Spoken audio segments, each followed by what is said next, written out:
Muting the microphones. Hi, welcome to the Death Stranding 2 podcast. I would say my one I really should get into those games more, but I still think what I've at least heard the plots are like. I don't think these plots are probably carried entirely by presentation, not actually by plot itself. It's all vibes. It's like 80% vibes. There's no. That's the thing. That's also like that's. Okay. It's video games. Like, that's Metal Gear. Metal Gear doesn't make any sense. Metal Gear is if you start, this is why you have those videos where somebody is like, me explaining Metal Gear in 5 hours, and like you sound like a psychopath. It's because if you sit down and explain it blow by blow, it's ludicrous. Stop. It doesn't make any fucking sense. Get out of the fucking way of the goddamn truck. You're getting run over 5 times, please. But yeah, like it's like you can't explain those plots in like a normal rational manner because it doesn't make any sense. Like, trying to explain Metal Gear Solid is like, first of all, did you play Metal Gear and Metal Gear 2 on the MSX? No? Okay, alright, that's fine. We're doing a soft recap. Solid Snake is a soldier for hire who's been brought back from retirement in the Alaskan wilderness for one last job because there's a group of terrorists with animal-themed names. Also, they have superpowers who have taken over a military base in Alaska where they're building Metal Gear, which is a walking nuclear-equipped robot. And they've got some kind of weird new weapon that they're gonna fire. On the original Metal Gear that could launch a nuke on anywhere on the planet without being traced. Yeah, exactly. Only this one can actually not be traced because it's a railgun. Because that actually is a plot point that if you had a ballistic missile and fueled it and launched it, there would be a heat bloom no matter where Metal Gear is. So you'd still figure out who shot it. So they're like, the railgun. But then you fight a psychic guy who's literally psychic. You fight a disguised guy you don't even know is there until the nanomachine virus inside your blood, this game was produced in the 90s, by the way, kills him. There's a Russian cowboy with revolvers who loves torture. There's a Kurdish but incredibly white Slavic sniper woman. I don't worry about that part. Don't worry about that too much. Who's also like a weird anti-love interest. Don't worry about it.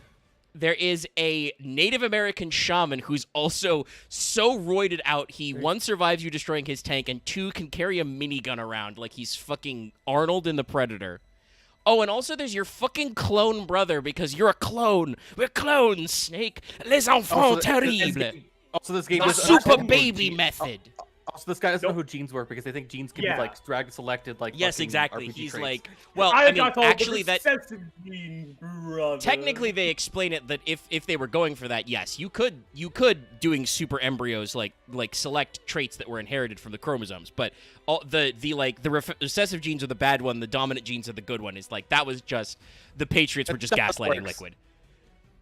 Well, I think they did give all the recessive genes, but I don't think it meant evil. I think it really just meant like he probably it's just had, like they just gave him. I think he did get psychopathy as a possible inherited thing, but there might be more something else. But that's a whole other thing. I don't know, but and so by the way, through this you're aided by Meryl Silverberg, the rookie woman who's never killed anyone ever, but is at the Special Forces Island, who is your old boss's double secret daughter.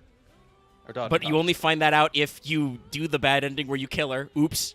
And you're aided by your nerdy, anime-loving white guy friend who pisses himself named Otacon. He's also you have to fist fight a cyborg zombie ninja, by the way. And that's the same kind of energy. That's the same kind of energy that Death Stranding has. Like Death Stranding, if I tried to explain it, it's the first 2 games. It's crazy. Like Death Stranding 1 is insane. From, I think, Metal Gear 1. So. Oh yeah, the elevator. I talked about this with Vesper earlier, but anyone watching this channel, watch our Metal Gear streams. Like Kojima never met a set piece he doesn't want to reuse.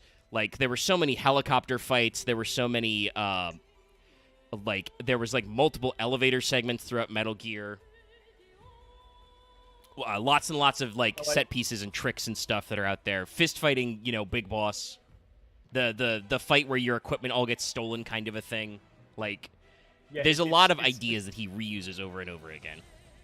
It's this case where I can tell you what the final boss fight is in Death Stranding 2, and it won't mean anything to because it doesn't mean it doesn't say anything about the plot of it's. You have a fucking guitar duel with a dude that should already be dead 8 times over.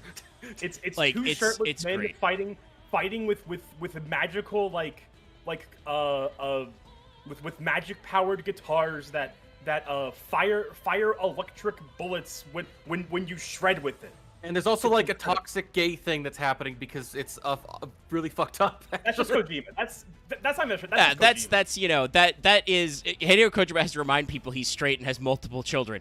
I didn't know he had kids. Actually, I thought he was. Yeah, actually, one of his kids was spotted in No, he's been married for years. Actually, that's why he said, like, people in years have been like, "Hey, Metal Gear's a little gay, isn't it, Mr. Kojima-san?" And he's like, "Haha, I'd like to remind everybody I am married to a woman." That doesn't change anything. Have been as for a bisexual years. guy, that does not. As a bisexual guy, openly. Well, yeah, but still, I think he's trying to say that, like, if it is homoerotic, that's not necessarily like a direct reflection of my lifestyle, guys. That just happens in action movies. No, it just means he might like. I think he might just like the weird sexual tension in his between his heroes and his antagonists.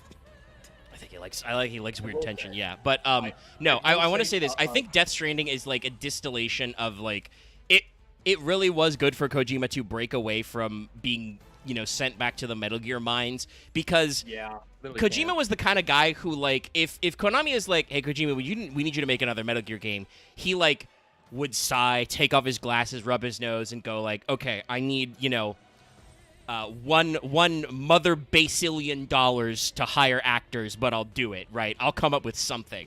Because, like, almost every single Metal Gear Solid after Metal Gear Solid 1 is a commentary on the nature of sequels, right down to the part that, like, I think Metal Gear Solid 5 would have been more affordable if they actually just didn't bother with the actors. It's weird. Hey, everybody, I'll plug it again. Go watch Chip Cheesem LP's version of Metal Gear Solid 5, because Chip was unemployed and is an actual lunatic, and recorded 3 separate playthroughs. Every time one of those videos comes across my feed, I get the urge to replay Metal like MGS5. Like I don't care if it's an unfinished game. It's like 5 is probably the best gameplay it's ever. Like, it's so cool to play, but also parts of it are bad. I'll say this, like, check that out if you want a comprehensive deep dive on all the positives and negatives of the series. I'll say this, because I've heard some people defend it. I will say, for reasons that should be very obvious, because it's been 9 years. It's actually been 10 years. But for reasons that should be very obvious to the spoiler, changing actors for Snake works. For Big Boss, it works. And Sutherland is not impossible to work with. If you listen to the audio tapes, he sounds better. It's just that I think, like, for Kojima's, like, artistic vision, where he wants to, like, face capture every little thing you do, Kiefer Sutherland was like, "Nah, I'm not doing that shit," and so he did. Also because I also should mention that Kiefer Sutherland also, like, outside of the audio tapes, doesn't voice a fucking barely voices a fucking thing. Well, yeah, no, he doesn't. But that's because Kojima wanted everybody to be performance captured all the time. So I think they couldn't get him in the studio, or he just straight up said no. So Kojima's like, "Well, then I can't talk." Well, that would have worked with it. Axe, the other problem comes about kind of just with the situation of like a lot of MGS5 did not make it out of the cutting room floor, and you can like as touched upon multiple times within the Chip Cheesem Let's Play, like, as well, like, you can very clearly tell the difference of an audio log that was always meant to be an audio log and an audio log that has like that ambient sound balancing, has spatial sounds in it, and sound spacing and audio effects of once in a while there is the people like walking around in even regular audio logs, but you can very clearly tell. That goes back to fucking Peace Walker, where Kojima did the audio logs thing first. Is like,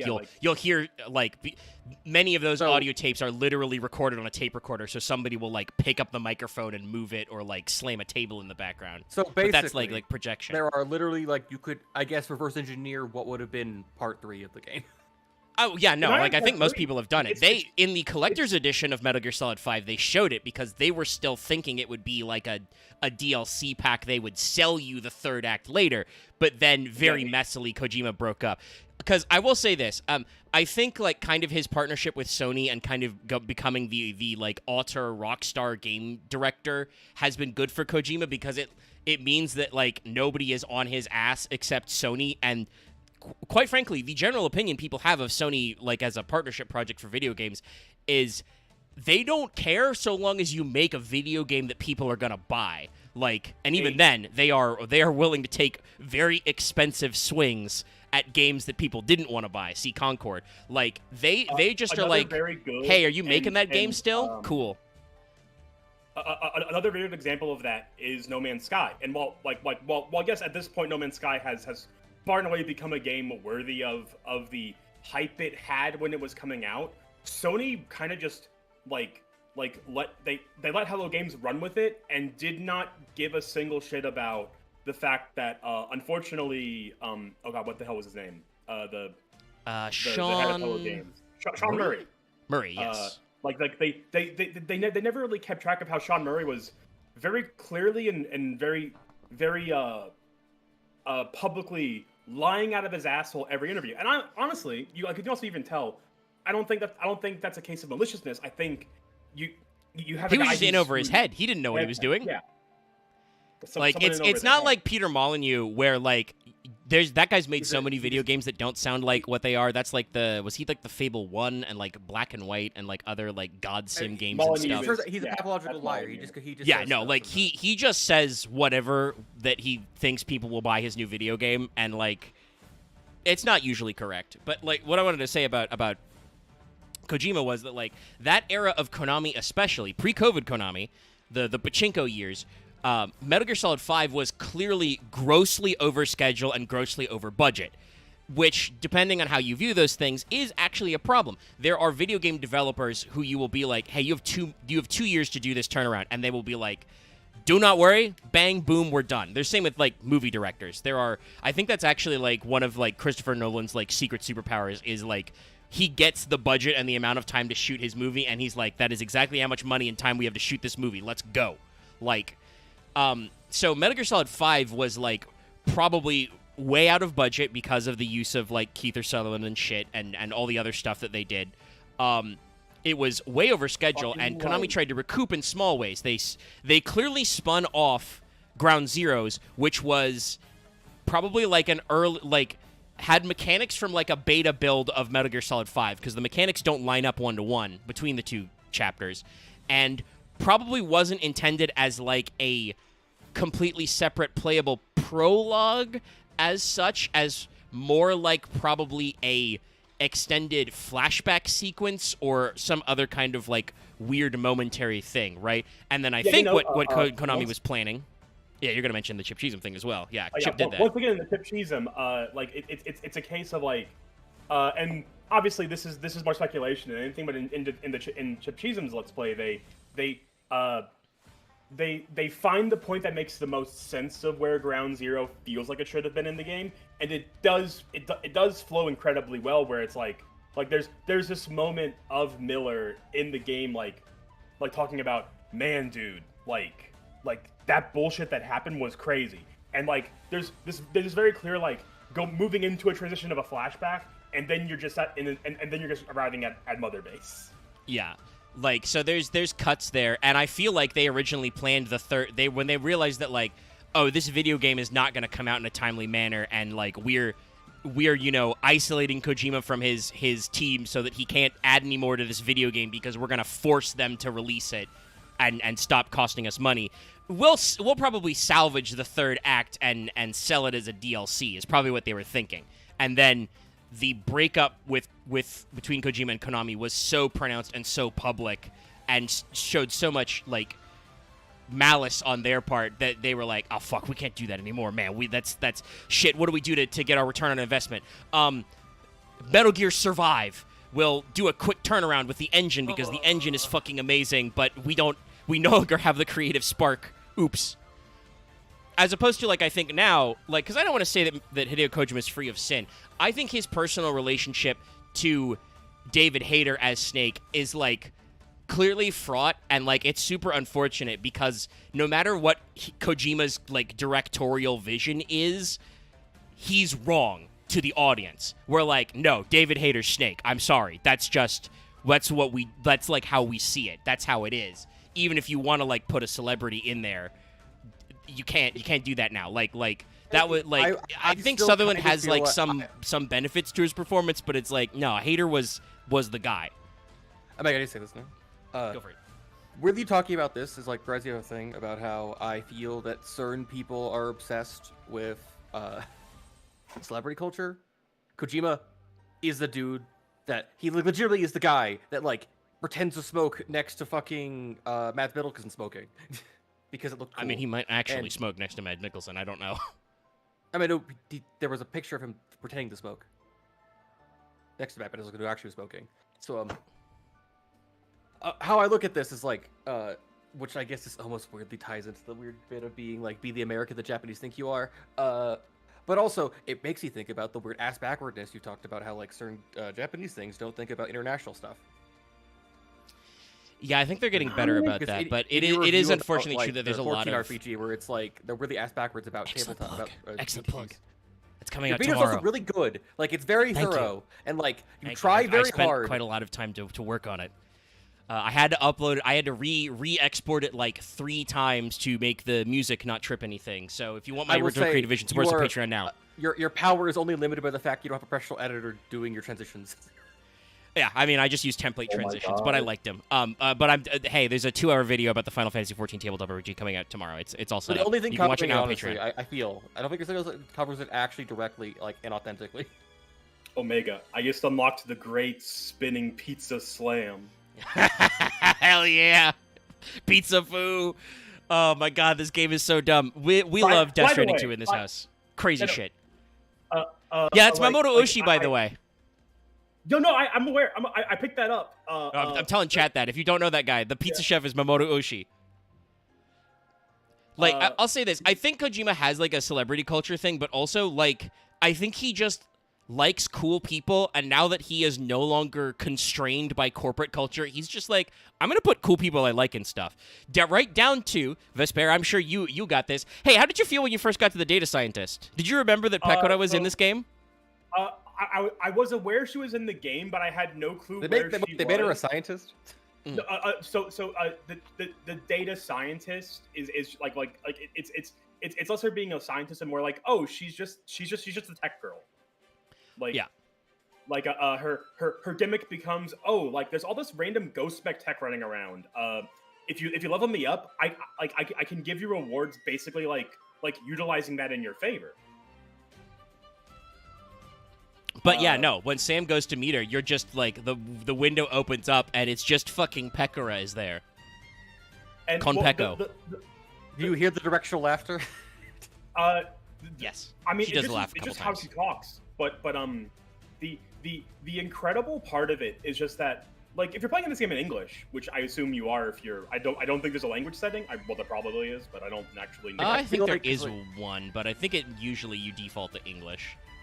Yeah, like it doesn't matter what language you're playing this game is. Pecora is voiced by Pecora, and fuck you. You will listen to her speak in Japanese, and you will like it. It'd be Japanese with, like, I guess some English sprinkled in there sometimes. Yeah, but it's just her speaking. Is that it? There's no dub for Pecora, which I would assume was technically probably contractual with Cover Corp, but also just works because Pecora is not Pecora if she's not Pecora. You know? Yeah, that's just not how it works. It would feel weird to have a VTuber walking around with or not speaking with a very clear like dubbed over English voice. It just. Well, Death Stranding is one of the only ruins the brand because Death Stranding is one of the only games where you could make it work or being you only ever see their avatar because like half the NPCs are just you don't. I mean, you can. You wouldn't have to do the Kojima thing of having to make a weird 3D reconstruction of their actual human self. You know. True. I think the other fun part too is just that like almost immediately she gives you a hat that allows that when you press the button to make Sam yell, he will either say Pecora or add Pecco to the end, or he will add Pecco to the end of the sentences, or will just randomly say Pecco when he's walking around. It's incredible. Yeah, no, it's great. She also gives you the camouflage to be immune to AI turrets, which is good because her fucking house is surrounded by auto turret bombs, which did kill my ass. That also happened to me one time, and I'm like, cool. I will adjust. I guess. Do this differently. But yeah, so I had a couple of points I wanted to circle back. One, way earlier, Vesper was like, I could tell you the ending of Death Stranding 2, and it doesn't matter. That's what first got me thinking about Chip Cheesem, because I remember Dogs Must Die, where JoJo's Bizarre Adventure is described similarly. You can spoil whole parts of JoJo, and it doesn't fucking matter because, one, people probably won't believe you, but also, two, it doesn't mean anything. Italian priest resets the universe using a 20-step plan. 20-step plan he learned off the internet. Where he has to say the word rhinoceros beetle 4 times. What? Yeah, Kabuto. What was that about rhinoceros beetle? He also has to He also has to float into a church window at the exact space and time at the exact frequency of the moon and the sun, while chanting in backwards to obtain higher enlightenment. At the exact latitude and longitude of the Kennedy Space Center. Yeah, of the Kennedy Space Center. It's just like, yeah, dog. Like, and it's like his white brother thought was almost actually got him lynched by a secretly racist detective. His half brother who his white passing twin accidentally dating his younger sister got killed by the Klan. But not actually killed. He just lost his memories of who he was. Well, he was too angry to die, so he used the power of what is it? It's weather. What's the evil version of weather forecast or weather heavy report? weather. Heavy weather, the devil's rainbow, to turn you into snails. Which, by the way, Jolene Cujo thinks was neat. I want to reiterate that. Jolene is a freak. She's like, oh, wow, snails are hermaphrodites. Snails are hermaphrodites? It doesn't turn you into snails. It just it cooks your brain of radiation. You assume like all the senses of a snail. It's not radiation. What he is doing,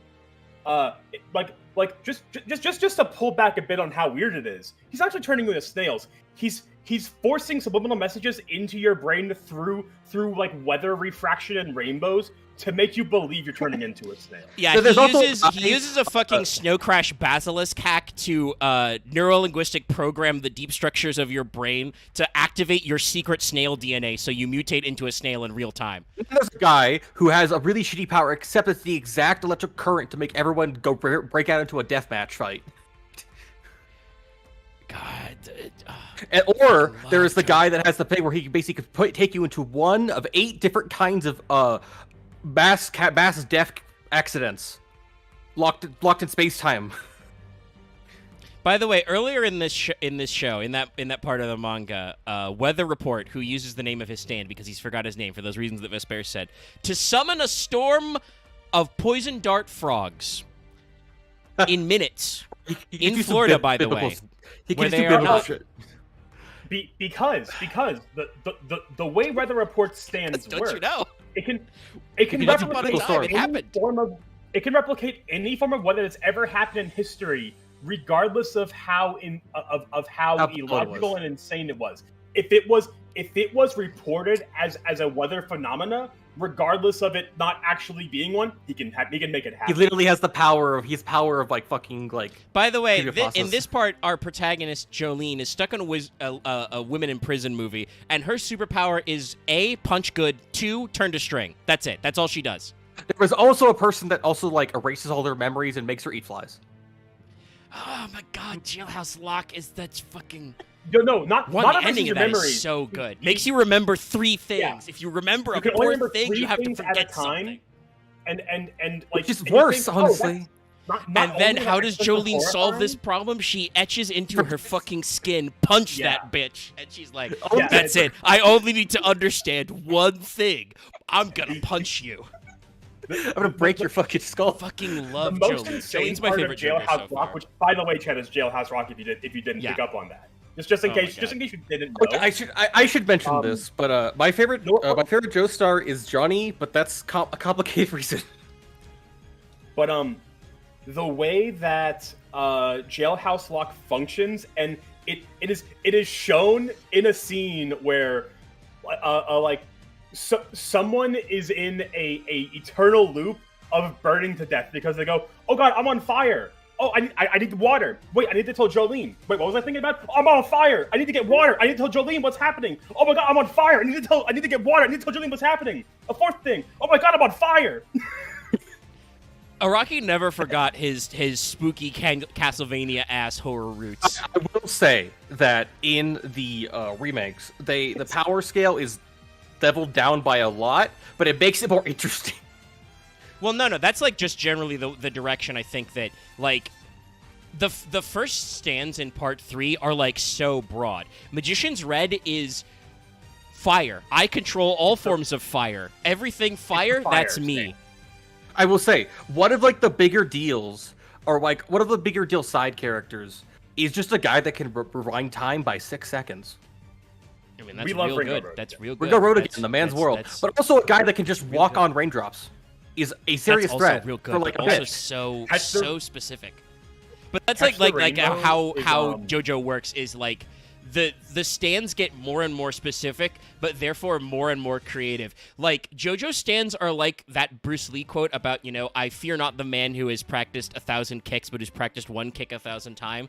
The scariest stand users are not the guys with like fucking Swiss Army powers, other than probably Jotaro and Star Platinum. I've always had the idea of the most dangerous guys are the guy who have like one weird trick where it's like, if you tell me your favorite color, your heart will explode. Hey, what's your favorite color? Blue. No, yellow. See, the trick would be that they'd be entirely like they pretend to be like a tour guide and give you questionnaires about your favorite color, just ways to trick into knowing your favorite color to kill you. It would just be like, someone else. I joke, but that's literally Enigma's power in 4 is, when I see your fear tell, I will turn you into a piece of paper in a really sick tessellation effect. And I've always had this idea of I hate your guts, I'm gonna fucking kill you. And he kills that guy. The guy was a piece of shit. I've always liked the idea of, do you guys know like the chemical thing of like, the chemistry thing where basically you take where you can take, it's like, I think it's like I forget the actual term for it, but it's like lethal dose. No, temperature bound, and like the temperature balance. Or basically, you take someone that touches a cold thing and make something else to burst to flames. Oh, like transfer energy that way. That's basically no, because there's an idea of basically like the I forget the actual term, but it's like temperature. It's like a temperature equilibrium essentially. I mean, yeah, no, you're talking about like the laws of thermodynamics. I think the idea of the stand power is basically they can rapidly induce equilibrium between objects. So basically, if you're normal temperature and something's like freezing cold, you burst into flames. I get that could be funny because then you also do the reverse. If like you're if you're in a snowstorm, you can turn to fire. Cold. Yeah, fire. Well, you can also do the reverse power, which is like if you're in a cold environment and you're warm, which human bodies are, you just go, "Hey, you're heat, leave now."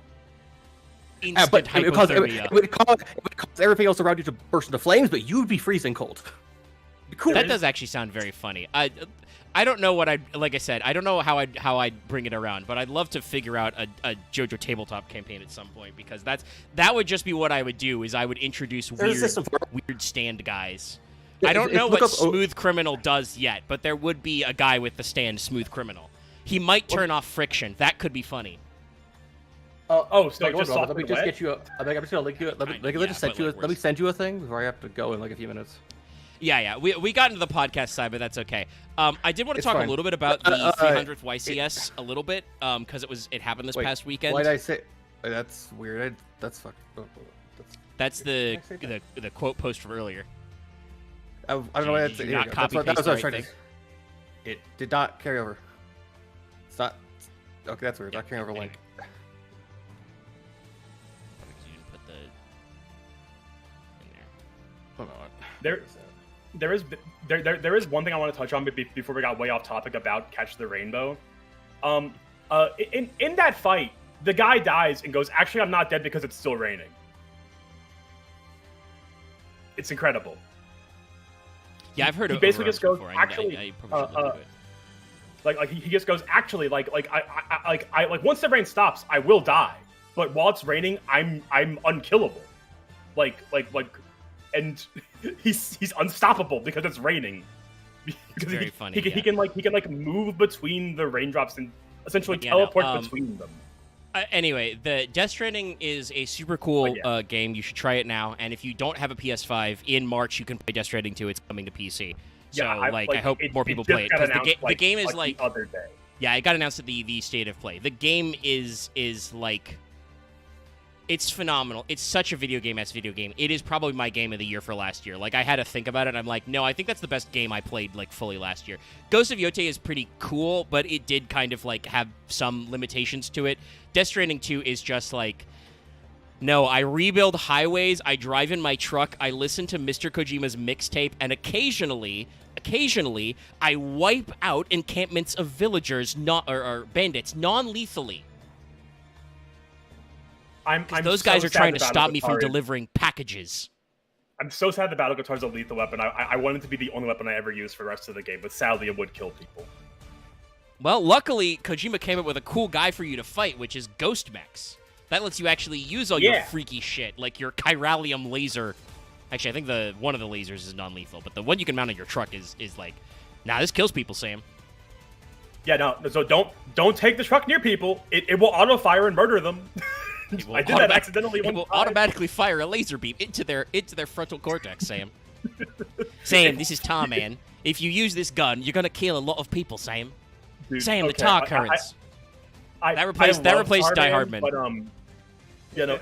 I love Tarman so much, but like when I was desperately trying to finish the game before my work shift started, like doing the long walk from Australia to Mexico, every time Tarman just had to like stop me for 5 minutes, like, Tarman, I love you, shut up. I get it.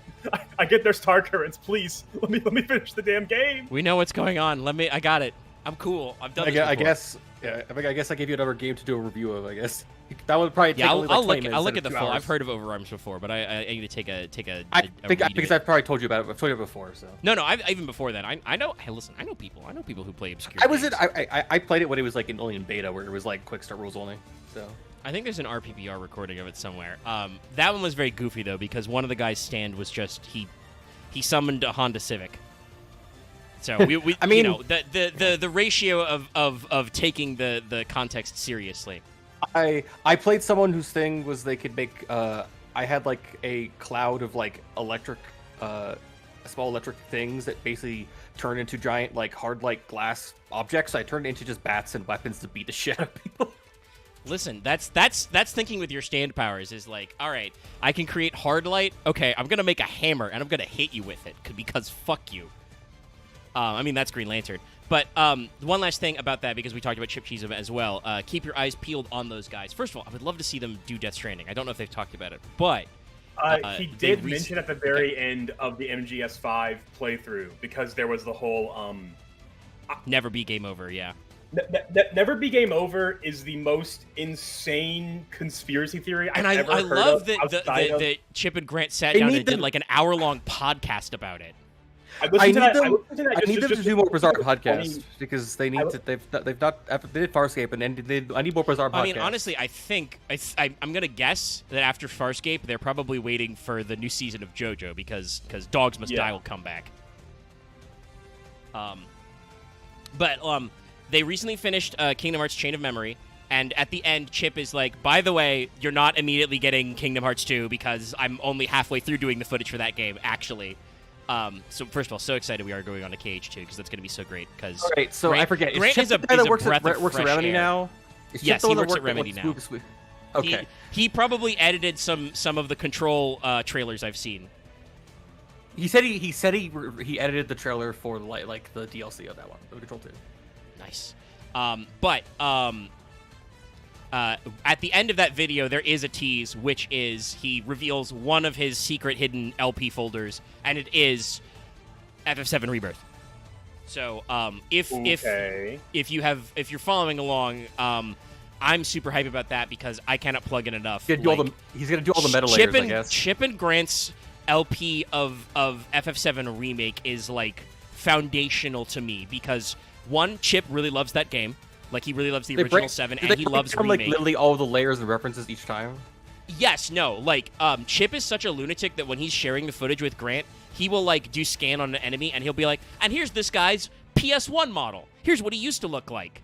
Like, that kind of shit, right? Like, it's layers on layers on layers, and he, like, does super cuts. Being like, all right, so these ghosts here technically mean fans, but also, like, the weird obsession of, like, remakes being the same thing. He doesn't over-explain anything, I won't say, because, like, Grant is seeing this for the first time, so he can't get ahead of it, but they come to their own conclusions to kind of talk about the plot ghosts.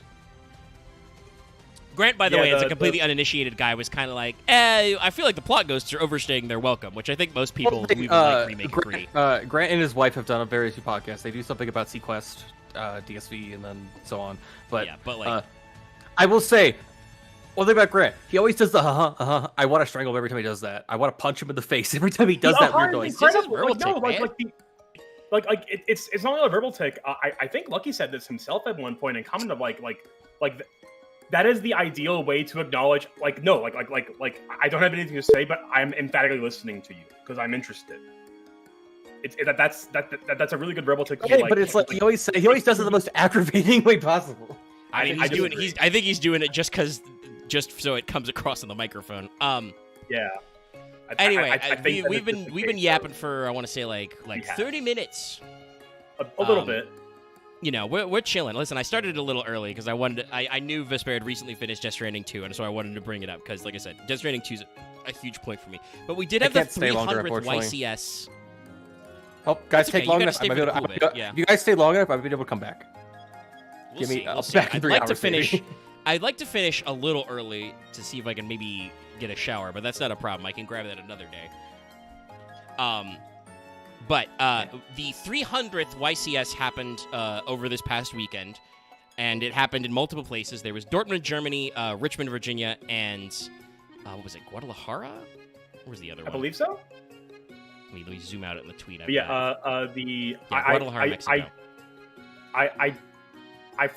immediately forgot the one you said that happened in America. That was the one MBT did a whole video on. Yeah, MBT was there. Peeps was there. In Germany and America, they did what they called the Proto YCS, which was their first big Genesis tournaments as well. This is the normal advanced format list. But if you're looking at the meta, it's pretty interesting. Branded Draco Tail is a pretty clear winner, like in terms of representation. I'm trying to think. I think they did go on to win it all. Actually, no. Was it? K9 might have done it. They might have been big winners at Richmond. Was it not Malice or Malice? No. Week, Malice. Right? Yeah, Malice got a top like previously, but there was still a Malice Ignister in the top 8 at Dortmund, and I think in a couple of other places.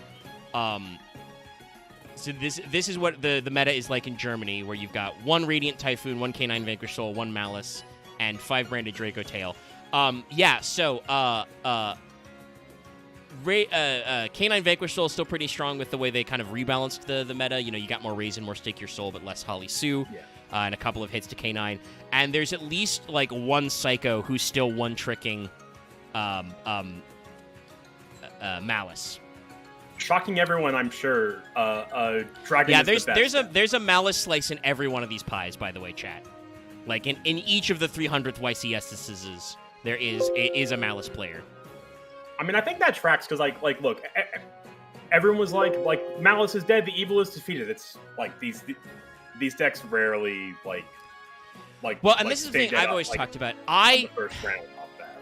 I've always pondered because I've tried to play Malice in Master Duel, which is a slightly different format. You know, it's best of 1.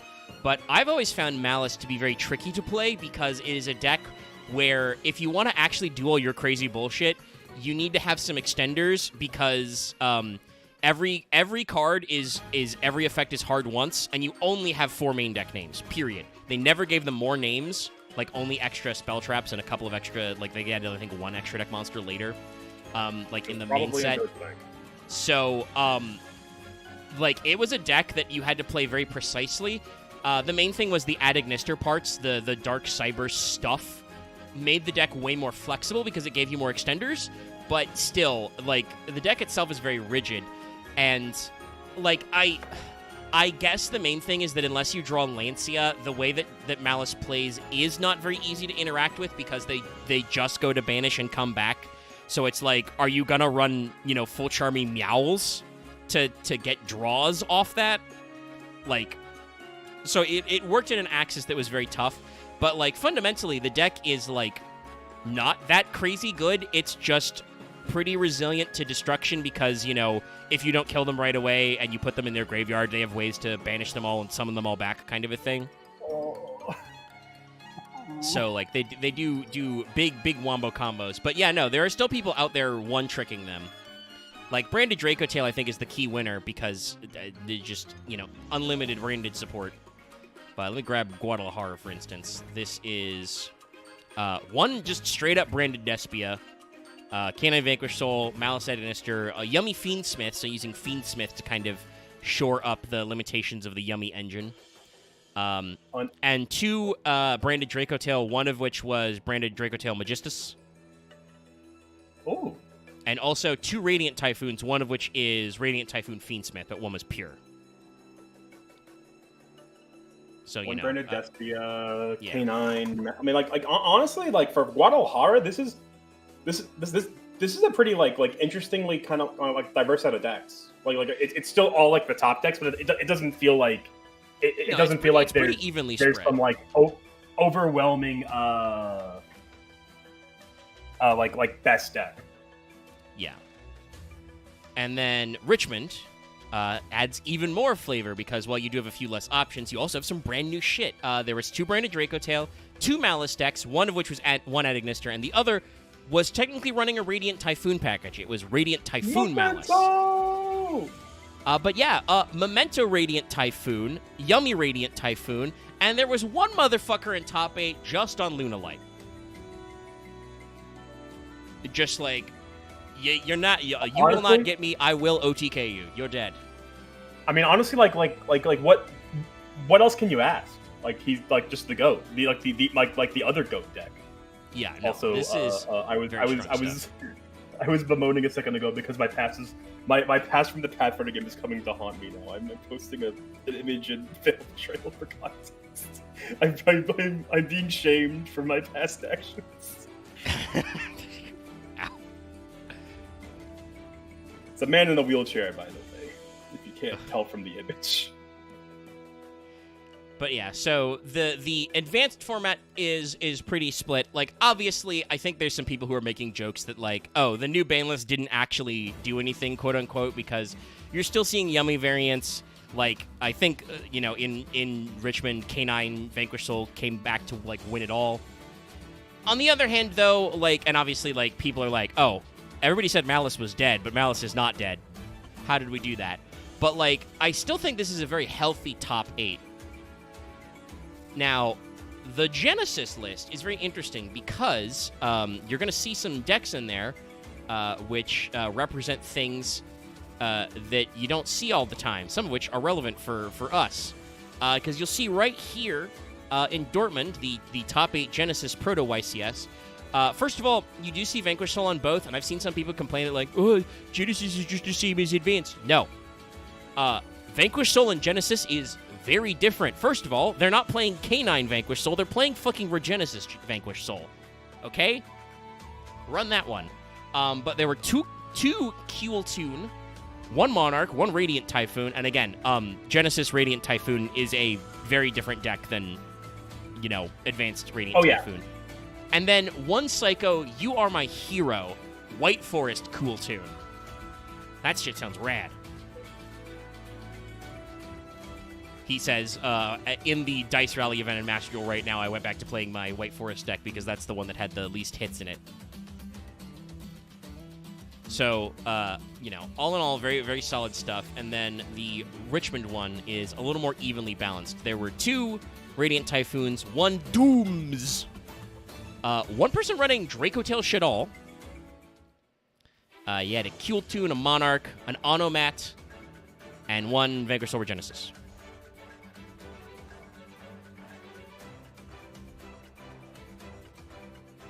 So you had a. What is Doom? Dooms is a it's a lore archetype from Medius the Pure. I think the Dooms is something up in Yu-Gi-Oh. Yeah. It's an Xyz equip archetype that didn't do jack shit in Advanced. But much like Archmage and probably Elven Notes might be good in Advanced, but that's like the 3 ones from the Medius the Pure thing they've been doing, as their latest like ongoing lore archetype. So Dooms does stuff in Genesis. But there's some Kuel Toons. So go back and check out last week's episode. The deck actually seems fun, and it is good for Genesis, and I believe that is what MBT was running. Yeah, he was running a Kuel Toon list with a handful of hand traps, like as you do, because that's just the axis of Kuel Toon, like especially with the points. Like, yeah. I wouldn't say I wouldn't say it's like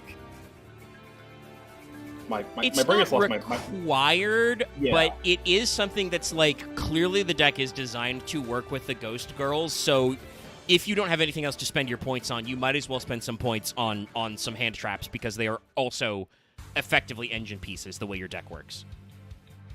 Yes. Howdy, Luff. You shut up from when we're talking about Howdy, Yu-Gi-Oh. howdy. But definitely, like, I don't know exactly what the plan would be next week. I'd have to look at structure decks. If we've got some people, we might be able to do another Genesis points night. I would love to try Cool Tune in a Genesis context. I kind of would too. Like honestly, honestly, it seems neat. something that I want to brew. I want to brew a Genesis zombie slot pile with the new pumpkin stuff. 'Cause, like that just yeah. seems so fun. Yeah. No, there's Also, some, by the way, there's some chat, cool ideas. This was mentioned in the server, but like a few days after our fail betrayal on the pumpkin stuff, MBT did his own new cards PogChamp on it, and apparently the entire like zombie Discord has like they've been in the labs, they've been in the trenches trying to figure out if this stuff is actually good enough to replace the Ballard Rock zombie world axis of the entire zombie strategy. And it seems like the conclusion is, yeah, probably. Probably, I think so. Yeah. Like Can't they the just set- run two different zombie decks? I mean, kind of. well, You've got the they space, really- but you don't want to like accidentally cut yourself off, right? Because Yeah, the Call of the Haunted Pumpkin stuff does require a field spell. But like genuinely, we're probably going to start seeing a lot of testing once that set is legal. I think they just like Konami put it all in the database like way early, which is why we talked about it like last week. But they've just sent early boxes to content creators like Douglas Zeef and so on. That's going to be at street date soon, so I am sure people are going to be cracking packs and trying that out. So yeah, Genesis seems pretty neat, and there's a lot of cool decks to try out. You will not be trying our Tonight deck in it because it's Pendulums. So it is kind of interesting that, like, I think that question about, like, because it's just one of those things where, like, human beings like patterns. So they like to assign patterns to things even when they don't exist. See the entire almost 11-year history of FGO, where people are like, patterns are real. There will not be another Saber at New Year's. It'll be a foreigner this year. No, it won't. It's good. They're going to do whatever the hell they feel like. Shut up. But usually the assumption is like, oh, well, only one of the deck build pack decks is going to be good, right? Like, two of them have to suck. For Phantom Revenge, that doesn't seem to be true because Cool Tune's not quite positioned to break into the advanced format, but it is getting top cuts at Genesis, which is, what Genesis is designed for. Heck of Hands doesn't really seem to have any show play, even if it's a really cool concept. Like, there are just enough, like, finicky bits to it. Enneacraft, it didn't really show up at, like, the YCS level, but I know it has been getting regional tops, so it's like a functional rogue deck. It's an interesting one where there might be more going on. But before we dive into Enneacraft, I did have one other bit of Yu-Gi-Oh! News I forgot until now, because we got distracted earlier. Which is also, much like how Konami's video game business is going, releasing Metal Gear Solid 4 from PS3 Hell.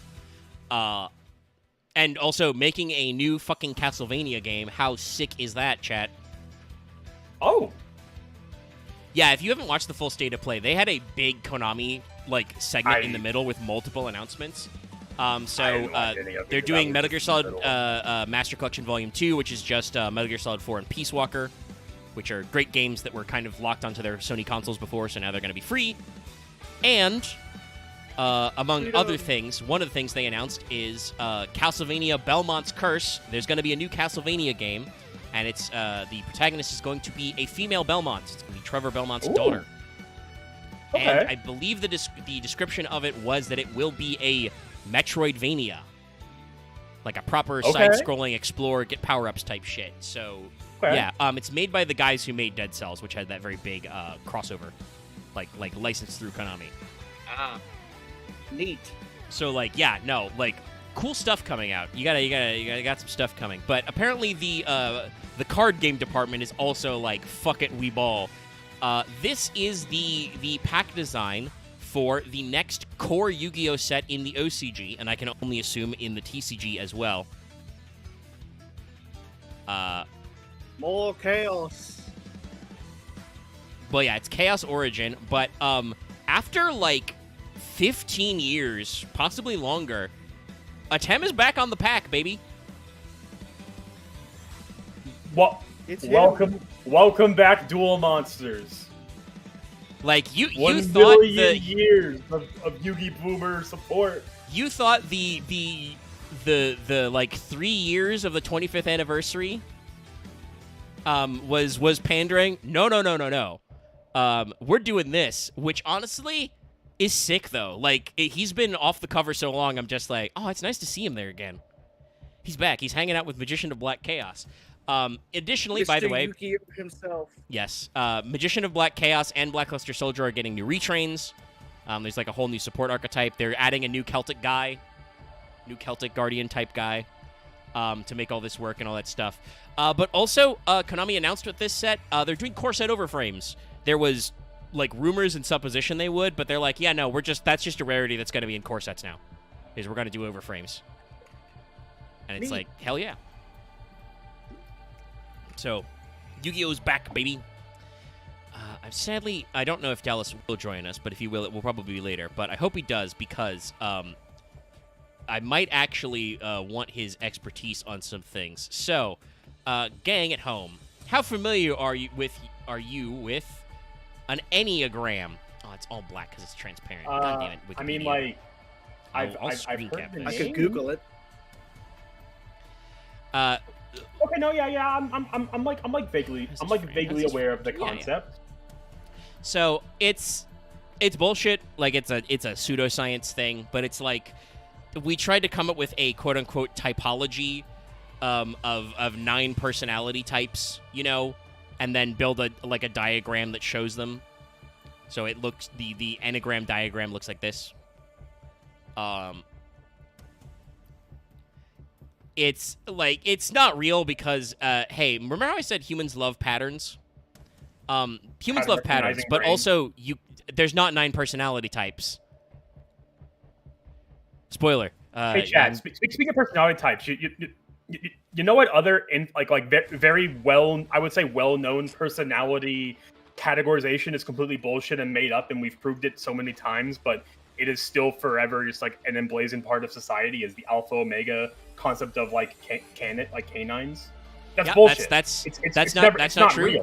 That's even the scientist who came up with it was like, yeah, no, I've continued to do my research, and I've realized that's not true. That's just how wolves in captivity act, which is like prison rules basically. That's not correct. That has not stopped. You mean to tell me that the Omegaverse is wrong? Yes, actually, I'm gonna say that's not that stopped anybody, but that is in fact fictional. Just like blood type personalities are fictional, and like honestly, like I don't hear a lot of like pushback about like Myers-Briggs, mostly because it feels like it's got a lot of like levers that categorize. The Myers-Briggs it's less about system. Good. Well, it's very much it's the intellectual horoscope, I will say. Like, yes, true, like, real. Yeah, like I do believe in both senses of like horoscope, zodiacs, and like your Myers-Briggs personality, letter combination. Like they're horoscopes is just like, oh well, I'm a Scorpio, so I'm gonna I'm a Scorpio, so I'm gonna stab you.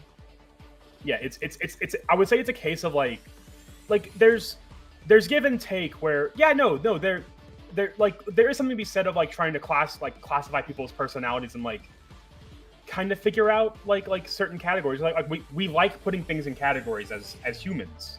And I think the idea of building a comprehensive of like, okay, are you more, opposite ideas, like obviously the introvert extrovert kind of thing is like that's a thing that like feels much more real to people and is like, oh, can you figure that out? Like how does that work? Kind of a thing. But yeah, the 9 types are bullshit. Like reformer or helper or achiever, etc. But they also have like your fixation and your they like try to run your fears in with your temptations, your vice and your virtue type shit, and it's like that doesn't mean like literally this was invented in the 50s by a Chilean psychiatrist with the help of a Bolivian spiritual teacher. I was gonna say it was made by white guys. He's also probably racist. No. These guys technically are, well, at least they have very, very South American names, and they're not Argentinian, so they're not secretly the boys from Brazil. But Chilean psychiatrist Claudio Naranjo and spiritual teacher Oscar Ichazo. However, they were widely adopted by. Let's see. Yes, this guy was born in the Russian Empire but became a citizen of Armenia. So George Gurdjieff. So yes, a Slavic guy adopted it later and spread it. So there's a little bit of that white boy mysticism in there. That is like... Okay, chat, I should say that. I should qualify myself. I have a bachelor's, a BS degree in criminal justice. We did have to study psychology and sociology as part of criminology, right? That's how fields of social sciences work. And I did have to take a basic psych course in like my general studies, my general ed. I am not an expert in psychology, but I understand enough of the roots here. I think that there are certain fears and anxieties which may be more prevalent to certain personality types. But much like how personality types and horoscopes and shit are bullshit, you know, to me, I would go, if you're a Scorpio, I think you're a great hugger. Let's see if anybody in chat gets that one. Is Bailey a Scorpio? Never mind. Is a wrestler whose gimmick is hugging people. Well, actually, I will explain it. No, that's a She-Ra Princesses of Power reference, which is leaving Netflix despite being commissioned by Netflix. The character Scorpia, she's like, I'm a hugger. And she's like a 6-foot-tall scorpion woman. Anyway, you should watch She-Ra. It's great. It's a phenomenal television. But, despite the fact that Netflix commissioned the rights to that series, they don't want to play the licensing anymore, so it's going to go off the air. Which, as you know, means it is your moral obligation to download it, like you would download a car. Yeah, no, anyway. I put a gif of Bailey in the failed betrayal, and, like, they are not subtle about the hugging gimmick of her. The fucking dumbass picture of her with her arms spread. It's great. Incredible. That's great. It's I'm incredible. A hugger. The incredible arm feeling too, man. That's great. That's great. Listen, a bear hug can be a pretty powerful move. Anyway. Oh, she doesn't do a bear hug. She hugs you and then does a belly to belly. That's it. That's her finish. Okay, that still works. But like I said, I don't want to say that like you won't if you have a certain personality type, you won't be drawn to certain anxieties and fears, you know, kind of a thing. But being like, if you have the perfectionist type personality, your fixation is resentment and your fear is corruptness, but your desire is integrity, your vice is anger, and your virtue is serenity. And it's like, where is the meme that I'm sure everyone is thinking of when we talk about personality types? Here it is. I'm waiting for it. I'll see it. Why am I laughing? Yep. Apologies, my friend. It's just as an INTJ, these logical actions of yours, will I find them to be amusing? Here, I'll post this asshole on screen so you can read it while I grab the next one. Jesus Christ, I've never seen this before, and it bothers me. But you're like, you read this and you're like, I know this. I argued with this fucker when I was 12 on the internet. And that guy, despite, you know, being a Morpheus stand and being bald head, dark glasses, was also definitely 12. Anyway, yeah, no. So, like, the Enneagram is, like, not that real. But it does mean that there's this system of, you know, points 1 through 9 on a sliding scale, which is associated with a lot of stuff, a lot of verbs and nouns and adjectives that you can work together to kind of go it. And I do want to say, there's a fucking comprehensive comparative chart on the wiki. I am fairly certain they are probably talking out of their ass. The Reformer's temptation is Almost hypocrisy, definitely. and their vice is anger. Thus, the level 1 flips face up when a monster effect is activated, and then destroys a card on the field after being flipped face up. What? JonTron meme, what? What? What the fuck? That's you're talking crazy talk right now, okay, chat? That's you're crazy. That's the same thing as the personality types horoscope. Humans can take a conclusion and backport it to anything. You can be like, well, this one's named anger, so it destroys a card on the field. That's angry. Or it could just be it destroys a card on the field. Like, yes, maybe Konami was like, well, this one's named after the Greek word for anger, so I guess it's the destruction one. But like, I don't think the team was thinking that hard about it. So each of the Enneacrafts, which by the way, that's why we did a Helltaker reference in the title of the stream. So it's red Enneacraft in Japanese, but the kanji read is Kyuzaiko, which means Sinquisition machine. The Sinquisition. Oh, fuck. That's so fucking stupid. I love it. And if you don't know, this archetype is made up of I forget which angel he was, but Ramiel from Evangelion, the evil diamond, the evil sideways cube boy who screams. Except they're like Bakugans, where they unfold into a giant robot animal that shoots lasers and kills you. So That's just Enneacraft. As you do. You know, perfectly normal. So, yeah. They're all named after a Greek number, and then have a word which does relate to the Enneagram. But then also, like I said, they're an animal form, and that just seems to be... They came up with, like, a pun. Like, one of them is actually going to be a scorpion, but its name is Arca Tail, and they were like, tail, scorpion. Got it. I get it. The whale one that's in the thumbnail is Atori Mar. It's named after Tromera, which means, like, dread or dreadful, but they were like, Atori Mar, like ocean, like whale. So, like, it's, they do, like, again, the usual OCG multi-level word pun bullshit. I mean, you know, I have to respect the I have to respect the the commitment to the bit and intent of like no like we want all of these to have like very intent like puns and reasonings behind them. Oh my god, is that just like a it's the city if we never it's the city if we never if we never sinned, this is what the future would be. Yeah. Yes, this is their field spell, which is called I was trying to think of a Enneapolis. funny I was trying to think of a funny if we didn't ban X, but I'm like I couldn't think of a funny thing to say. Fuck. Yeah, I know. If- This is what the future would be didn't like ban if we banned how early. Yeah. if we ban Hulk immediately, not all the tuners. Yeah. But this is literally named Enneapolis, which is very funny. Except that hold on, the I've got OCG one. name is But is it- Kyuzaitoshi Sinquisition City Annapolis. But This will be isn't the it future. Minnesota? This will be the future of none of the Visa Starfrost cards ever came out. True. No tier format, no cash.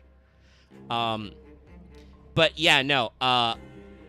No, I do not know if they are in Minnesota or if they're in Maryland. It's just Enneapolis. First of all, great parenthetical on this field spell. This card's always treated as an Enneacraft card. Good. As They just should be part of these kind of cards. They figured out a good way to do the pun, but then also just be like, no, this is an archetype card, please. So this field spell is not, like, essential, but it is the one that lets you do the funny thing. So we're talking about it first. Also, I think it kind of sets the tone because it's like, it is literally the, you know, the future if we didn't sin type meme. Like, look at this shiny-ass future city. Yeah. It looks like there's a Like, sick I- Yu-Gi-Oh anime taking place right there. Like I saw this, and it did immediately bring to mind like the blank if like the future if X didn't happen or if Y did happen or something like that is just the first thing that comes to mind when you see something like this. Also, yes, we have a Greek speaker in the chat, and like, no, I'm pretty sure the name Enneagram, that the personality type is just, you know, hey, we made a gram, you know, which is like symbol writing thing out of 9 things. So we made a 9-thing picture. That's just what Enneagram means, but that's how English loanwords and scientific shit works. So yeah, technically Annapolis just means 9 city, but it's the Sinquisition city.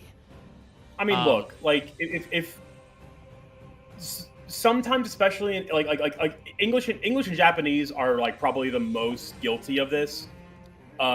If we find a cool word that sounds it, we don't care how stupid it sounds translated. We'll just use it. Like look at. Oh my god, we've stolen so many French words. We've stolen a lot of German words. Read any shonen manga with read any battle shonen and you'll find a guy. Yeah, no, I mean, I've been doing Valentine's. I've been doing Valentine's scenes in FGO, and it's so funny when they're just like, because they have audio, right? So it's just so funny to read the dialogue, which is translated in English, and then the middle of the Japanese, like fucking in Summer Suzuka, you know, they're just talking a lot, and like Tamamo goes blah blah blah blah, dangerous lady, blah blah blah blah, and I'm just like, oh my god, it's so funny. Yes, no, also Shonen Power is just being fucking English. One current manga that comes to mind in Jump is the Ultimate Exorcist Kiyoshi. It's nothing really special, but I like reading it. It's just fun battle schlock. But like every like named power that's used in that is just like it feels like someone who was like cryogenically frozen in 2002 was unthawed and is now like naming up every cool thing they knew. It's always like hardcore metal references and stuff like that. Also we gotta say that's good. But also I should say this. Hey, we were talking about it earlier. That's just JoJo. Yeah. Every stand is named after a band, most of which are American. Or like English speaking, you know, like classic. There's some stuff that gets a little further afield. Like Araki's picked some weird ones, but usually you're like, I know who those guys are. I think there's been a couple of like, you know, odd like German techno bands and shit. Yeah. But yeah, no. So yeah, the loanword stuff is very funny, and that gets into Yu-Gi-Oh in a very funny way. But so Annapolis says, once per turn during the end phase, remove all EC counters from your field. If you do, your opponent takes 900 damage for each. So this by the way is the funny thing, which is technically this deck has an OTK/FTK. You just get like 8 counters and they die. You use each of the following effects once per turn. Target any number of Anycraft Pendulum monsters you control. Put them back in your hand. Put them back. If an Anycraft Pendulum monster you control is flipped up during the main phase, choose one of them and either return it to your hand or place it in your Pendulum zone. I'm going to post a snippet from the Wikipedia of the main character's powers. These is only like 4 or 5 of them. He has a billion, but just for reference of what I mean by just cool words. Yes, Ultra Hecatoncheers. Helios, Little Miss Sunshine, and every single Greek god is an ability. We love to reference Greek gods. Maybe it's because their names are short enough that you can render them in Japanese too. That is incredible. That you got the Greek gods, and then just Little Miss Sunshine, which my favorite Ghost song. But yes, the field spell sets up what this deck is about. This is a pendulum flip deck. The deck is a little light in spell trap support because you have pendulum monsters with pendulum effects. So you can just use them like spell cards, including you can set them to do things. Technically, it always has a fail-safe strat, which is if you ever get, so many EC counters on your board, your opponent just dies in the end phase. Your opponent explodes. Yeah, like if you get up to the number of like 8 or 9 counters, they're gonna die. I think 9 would be 81. Yeah, because 10 counters would be 9K. So you take 900 away, so 81. So yeah, you only need 9 counters of 900 damage to kill them. Assuming, you don't, like, upstart Goblin them. Then if you upstart Goblin them, you gotta do 10 exactly. But, like, it's a lot of goofy haha stuff. Oh boy, time to outrun a sands. You also have, lots of these, like I said, weird moments to, like, go through, and you're doing a lot of flipping, you're doing a lot of putting in your pendulum zone, and you're doing a lot of returning to hand so that you can do more stuff with them. Which, honestly, like, it seems like good design for what you guys are gonna see about what the fuck this is. Okay, can we get a good... Let me remove some of the markers for this. And these are pendulums, which means they have, like, weird extended arts. So, again, these are not in Master Duel yet. So finding, like, good, high-quality Scanifies of what their art is will be tougher, but we'll do our best. Let us start with Proto-Enneacraft Orgia. Or it might actually be Origa. Alright, this is small. It's cut off, so I will double it and pass it to the next person. The numbered Enneacraft, which is the ones that have, like, it's literally like Proto, Deftero, Suitio, like, first, third, second, etc. Yeah, Those are all diamonds. Those are all space pyramids. So not a lot to say about their art design other than, like, yeah, you watched Rebuild of Evangelion. I get it. And sadly, it's cool. My mind does not go to Evangelion. Can you take a guess as to where my mind goes to when I see this fucking thing? I mean, it's you lot, so I'm like, there's like one of two answers I think of, which is like, actually no, it could be three, but is there giant flying pyramids in Digimon or giant flying pyramids in SMT? It's funny, it's neither of those. I'm thinking of fucking Kong Pao. Yeah? These things are just French. It's the evil council. Yeah. Oh!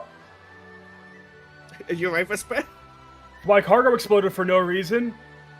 That's not good. Okay, so this card's name, as I said before, is Proto-Enneacraft Orgia. Sinquisition mean Protoss Org, and I should say Org-ia, because the IA is capitalized. Why is it capitalized? Shut the fuck up. I'll shoot Sin missiles at you.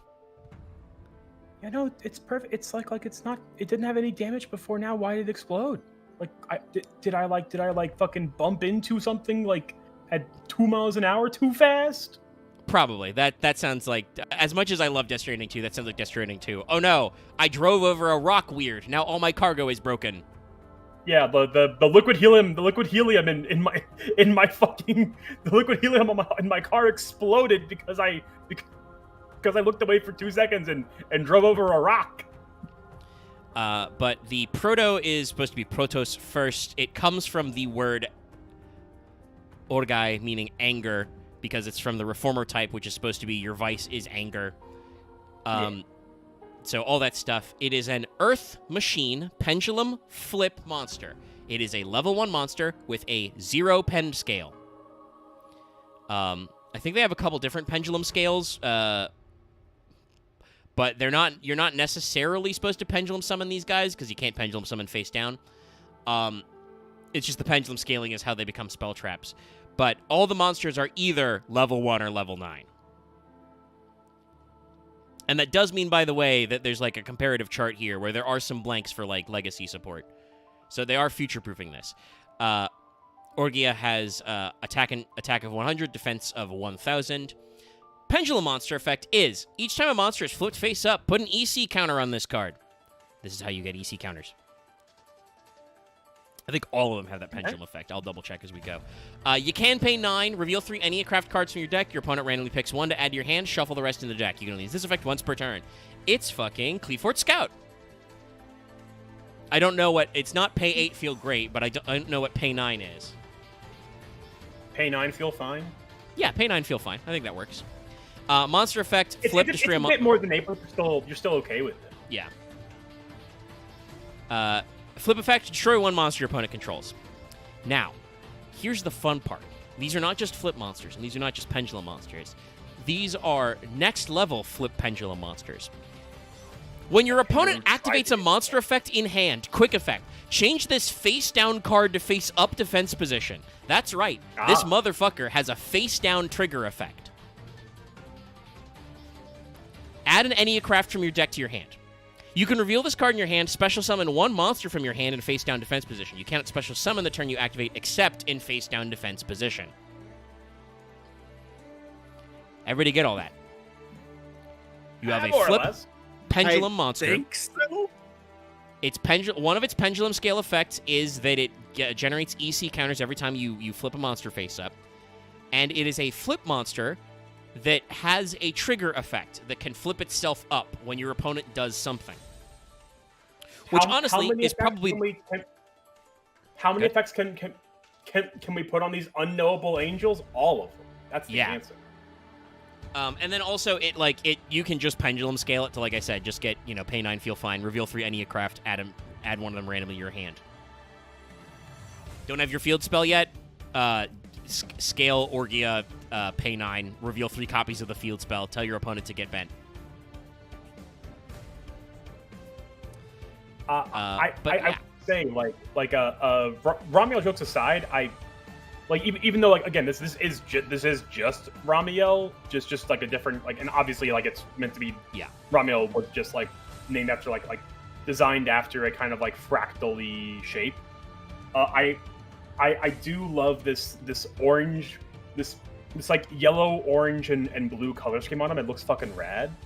Yeah, I will say I do believe they all have different color schemes. So the first one here is kind of kind of like that. The next guy's kind of like golden. Is this the best image of the next one? A few of them kind of say one of them shares a similar, but oh wait, is there an Aorgia, or is there not? There's no expanded form of Orgia, so there's no. Like I said, there are a couple of blanks. There's no robot animal form of Orgia. There's no diamond pyramid form of a couple of them. Yeah, each of the fractals is roughly the same shape but different color scheme. But some of the ones at this time have a animal form that's very clear, like the same fractal, just unfractaled into a comprehensible form. Bakugan them. They pop out into their form. Yeah, so this is the second one. This is Deftero Alazonia, which is supposed to represent Type 2 Helper. It's Defteros, the second, and it represents Alazonia, Arrogance. You'll notice this one's a lot pointier. I dig this one. Yeah, this one feels a lot more Klee adjacent because it's a very aggressively pointed shape.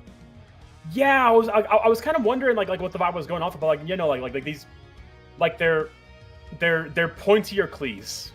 Yeah, if that makes sense.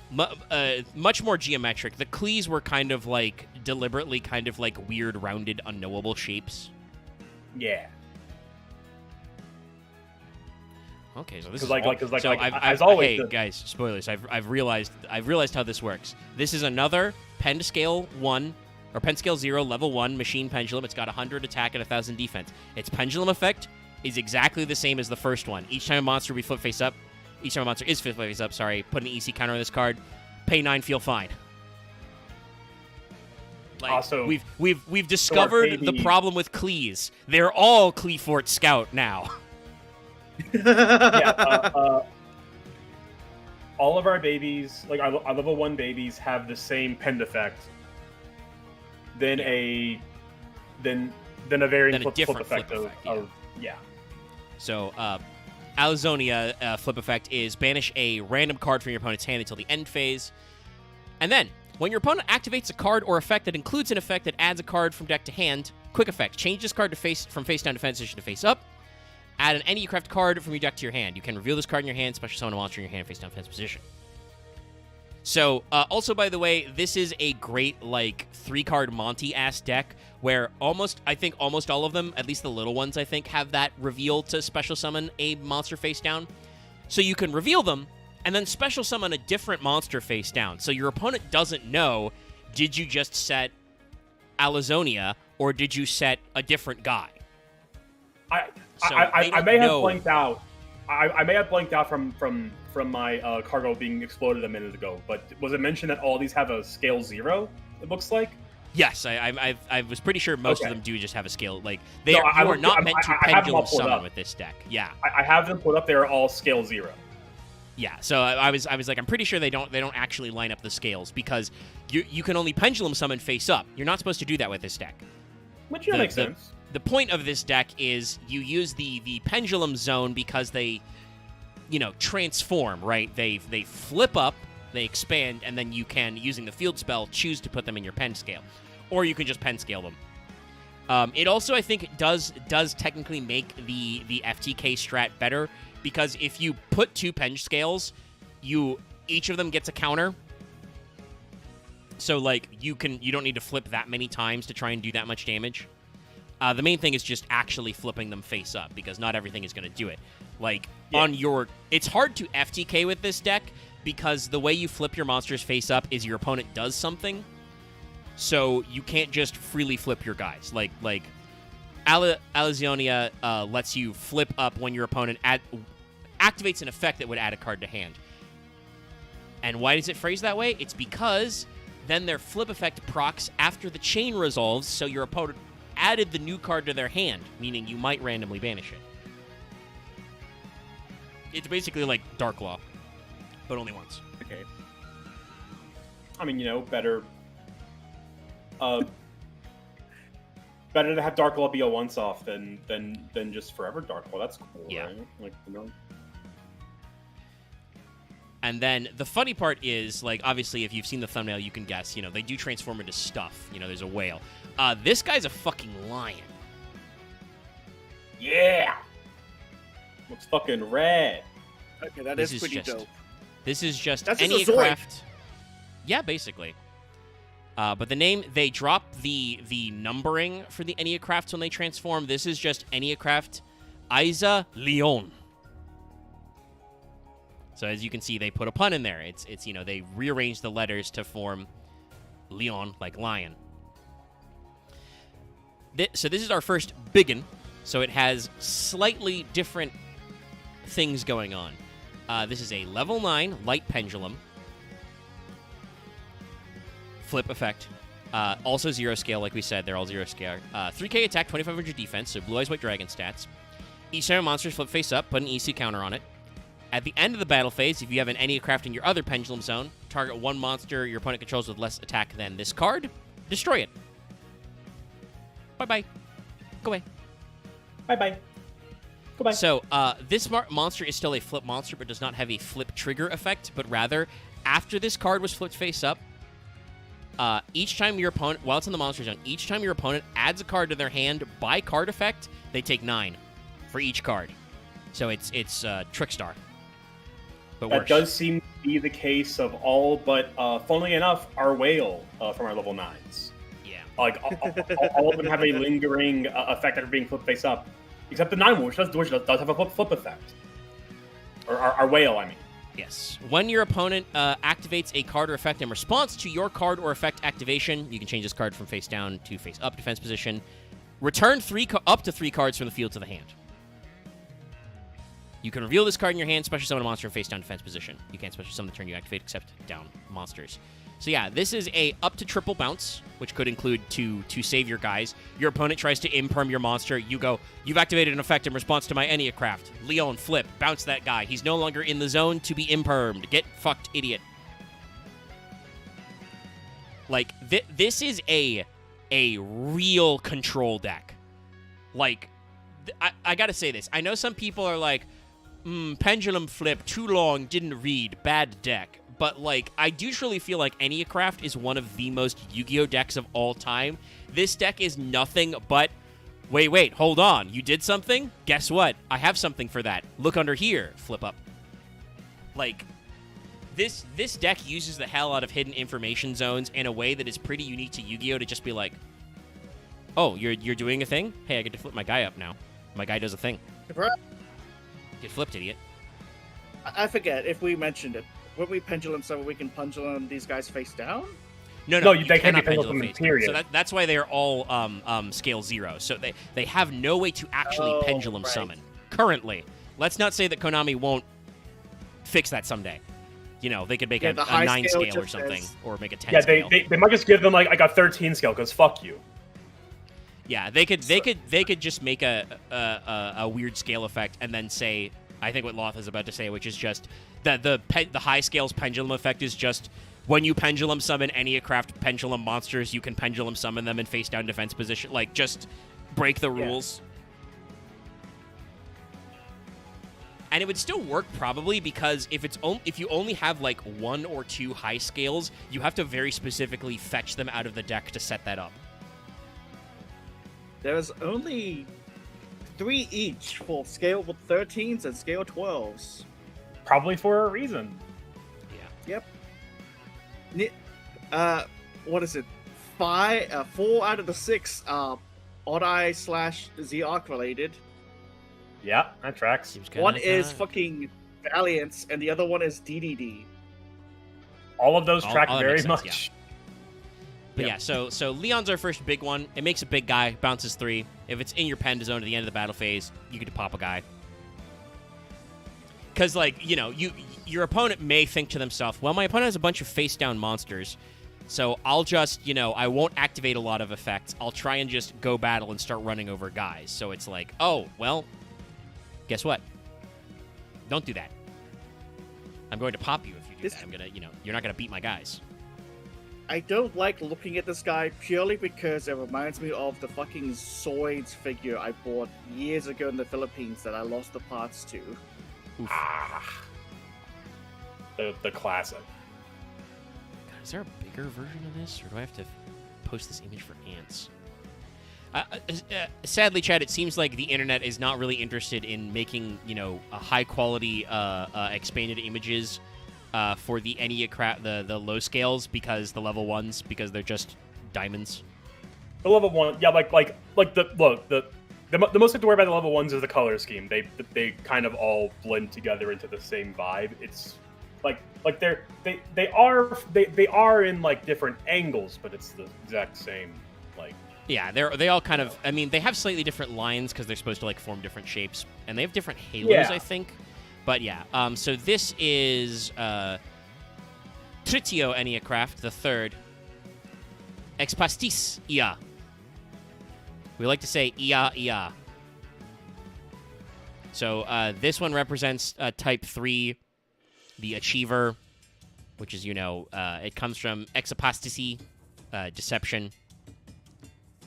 I like, by the way, you can tell that this grid diagram of trying to explain the effects is fake because the entry for this one is just 3 question marks. We don't fucking know, dude. They're just like, shit, we lost it. But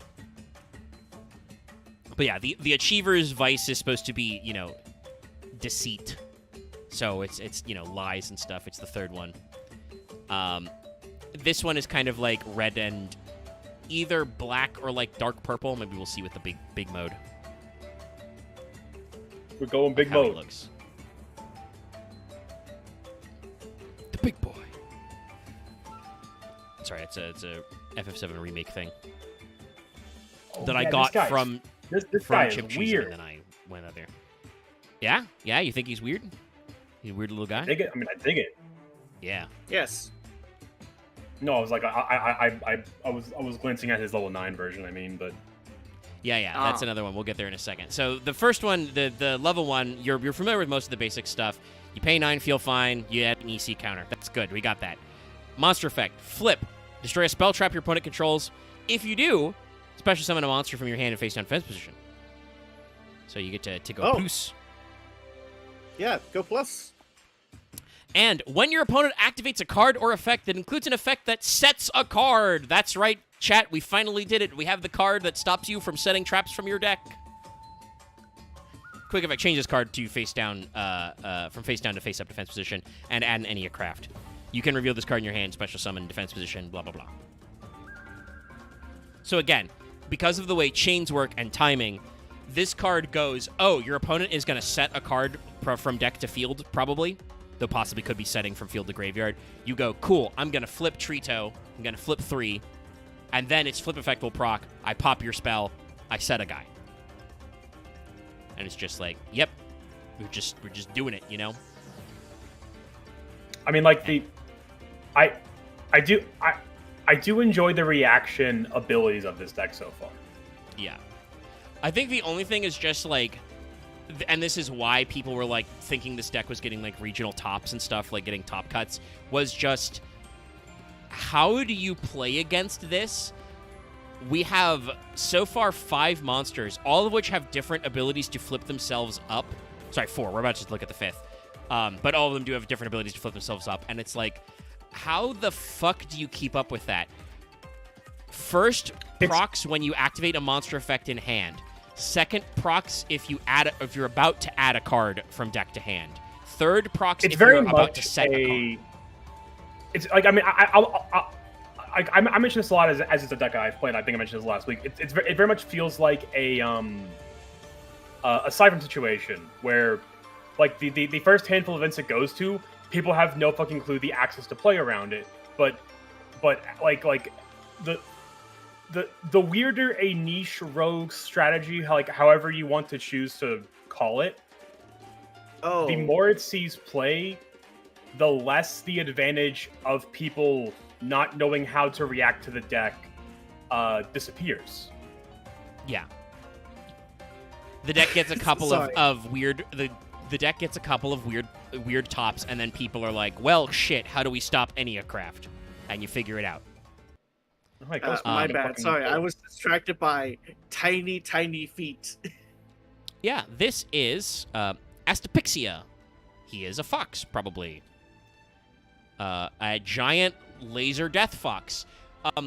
People made this comment about like Konami doing stuff. Amongst other things, they announced they're making a new like original IP in-house JRPG, and I saw several people say, "Man, they should just make that sort of a game, but with Yu-Gi-Oh instead." And I'm just like, yeah, probably. This is just like a fucking Platinum game, right? Like, this is just like there's a giant robot fox with lasers that you need to dodge all the lasers and kill. Like, where's that game? I need to kill. But no, like, it's this looks like a huge boss monster from a video game. In fact, if he was more octopus-like, this would be a boss in Death Stranding 2. Probably. But yeah, no, he's pretty sick. Vesper is absolutely right to say that. Like, the expanded form of this guy is super cool. Yes. We're losing more cargo. I died. I saw 3 ghost mechs, and I'm like, I can kill these guys, and then 20 showed up behind me. Oh, whoops. I think Vesper will get this. I'm getting just the color scheme alone, and also the potential 9-tailed fox. I'm getting Kamen Rider Geats vibes from this. I have not, like Gates as in which Gates? Which Gates is the question. Geats. Just Geats. But there's 2. There's Kamen Rider Gates and Kamen Rider Geats. There's Am I mispronouncing it? There's Kamen Rider Gates from Zi-O and Kamen Rider Geats. They're these like the second one, the fox one, specifically the fox one. Okay, it doesn't look like a fox when I see it in the zoomed in. I'm confused because it I don't think I watched that one. I think I started watching it and got very sidetracked. But I kind of do get the vibe. Yeah, I get what you mean. Anyway, this one is another light pendulum flip 9, 0 scale, 3K, 25. Each time a monster flipped, counter at the end of the battle phase. If you have another Enneacraft, target a monster with less attack, destroy it. After this card was flipped face up while it's in the monster zone, Your opponent cannot target cards on the field or graveyard with card effects. When your opponent activates a card or effect that targets a card you control, flip this shit face up. Negate that effect. Then you can banish a random card face down from your opponent's hand. That's forever, by the way. That's not until the end phase. You can reveal this card in your hand, special summon. So Pixia already is, like, so far, I think, the best of them. Because it's the card that, like, you reveal a different one and set Pixia face down, and then, you know, summon the rest of your guys if you can. And because Pixia is the one that goes, oh, you're trying to target my guys? Fuck you, buddy. No, we don't do that. So I'm going to be honest, this feels like the kind of deck I would need something like Master Duel for, because keeping track of all the different like moving parts would probably be too much for someone like me. Yeah, that's what I was going to say earlier. I'm sorry, I forgot about it. I was going to get on track. This deck is a really cool control deck.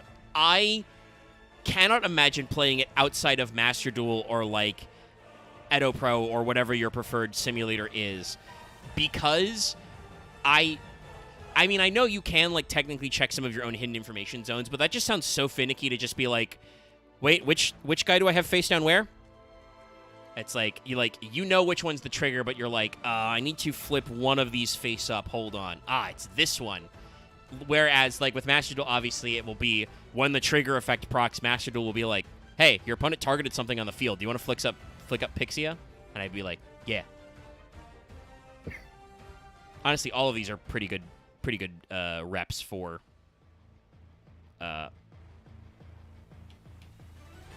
Master Duel. All three of the Phantom Revengers decks. Oh yeah, no. Unfortunately, knowing Master Duel, it will take them, you know, literally a year to get them all out.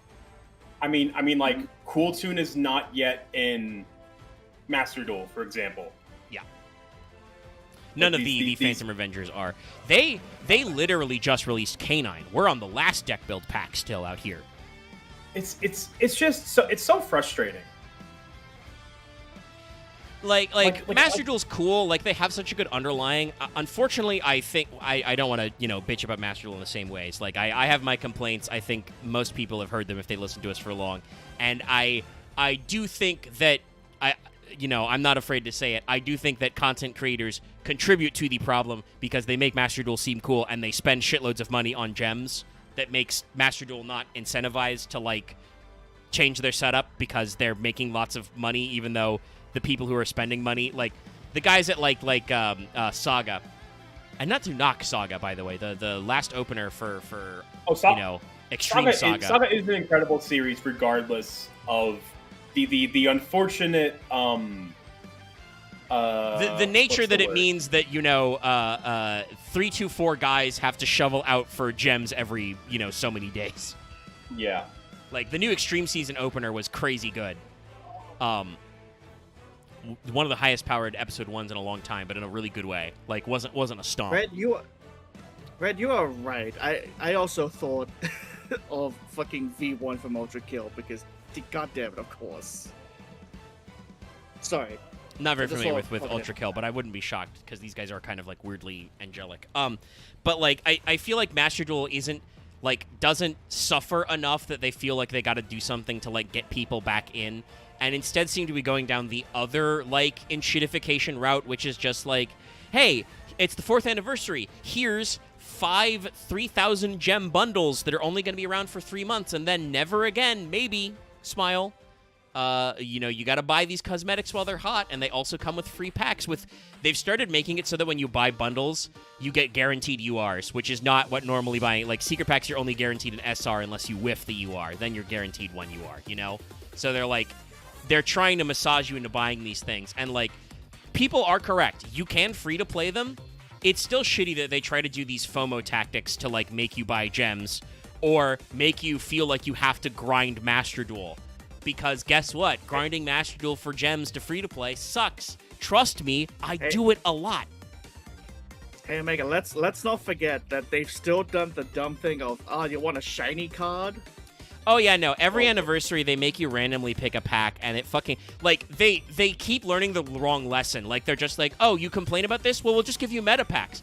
I got a Royal Rare Borreload Savage Dragon from the last anniversary. That's kind of cool. I still didn't want to open the fucking Boral pack. it's been 4 years of this game. I don't have a cool Royal Rare Red Eyes card because you won't let me pick the Red Eyes pack, dumbass. You keep giving me, like, automats and shit. And you can't even recycle them. I did that, and I was like, oh, cool. A Royal, like, Chaos Max Blue Eyes. Awesome.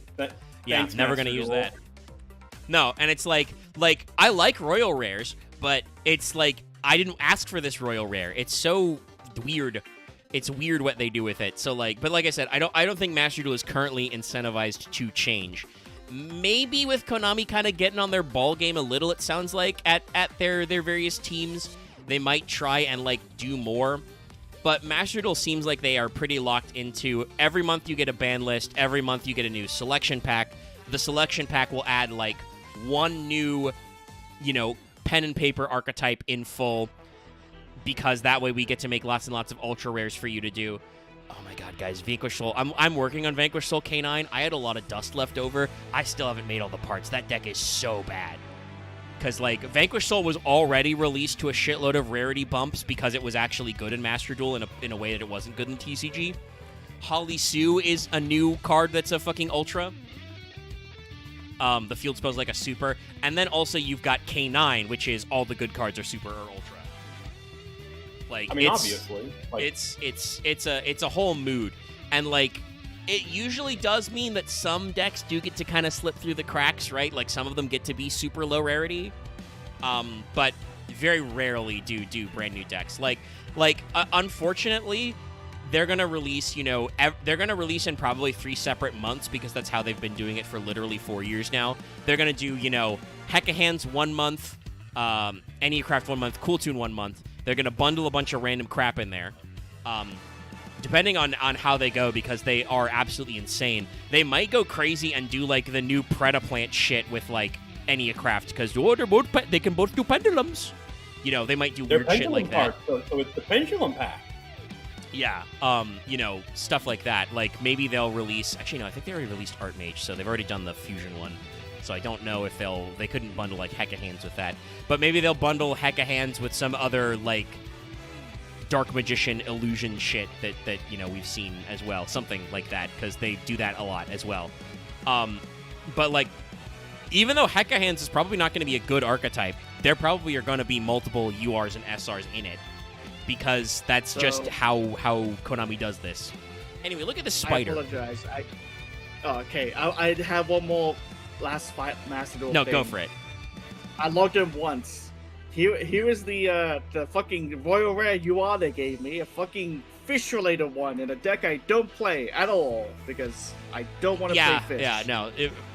Read the Weeb in chat being like, yeah, they did the Red Eyes pack only the first year, and then people complained about not picking the packs, and Konami was like, oh, okay, so you're clearly mad because we had, you know, legacy like nostalgia packs. We'll start giving you meta packs, don't worry. And people are like, no, I don't care about that. I care about picking my pack. You know, yeah, and they made it the old school. They either skipped the Dark Magician and the Blue Eyes, or they made them the old school pack, so you can't get the brand new shit. Like, they keep trying to make it so that you don't get the value. And, like, yes, I do think this past year was the best for meta cards. Like I said, they released all the brand new Rocket shit, so, like, my Royal Borrowload Savage might matter. I might get to show that off. But again, I still didn't ask for that. I would have much preferred something interesting, you know. I find it much cooler when I randomly pulled a Royal Rare Cupsy Yummy, and I'm just like, or Cookie Yummy, and I'm like, that's my boy, that's my son, Cookie forever. You know, I was like, okay, we're locked in, we have a Royal, we got to play Yummy now. Yeah. It's the same with, like, my White Forest. I have a Royal Rare Astalar.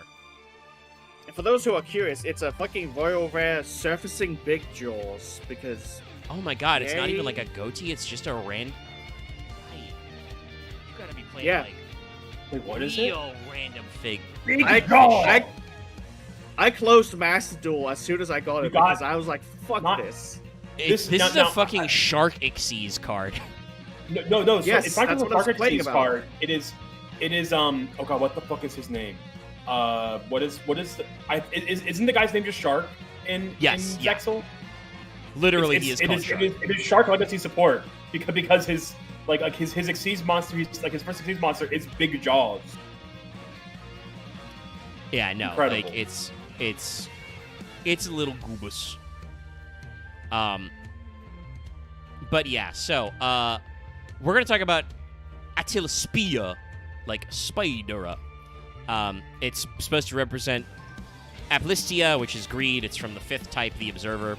Also, actually, by the And way, obviously, as we can see, it's a snake. it's a big spider. Also, that I just said that. I just realized that means they've skipped the 4th type entirely. Because we go straight from Well, 4 means death. Like we 3 can't to 4.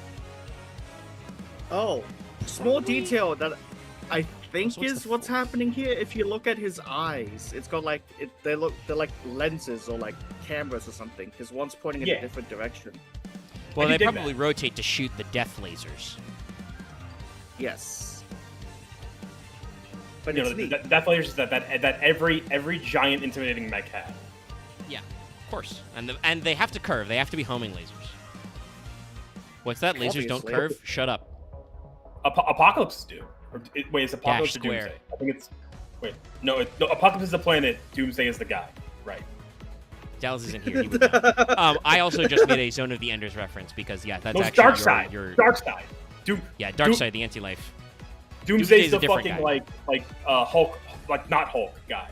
Yeah. But yes, no, I was referencing Zone of the Enders also, Chad, because that's your Yeah, dash yeah. ranged attack in Zone of the Enders. Is if you're locked on, you just shoot homing lasers, and it's pretty cool. So this is another 9. Excuse me.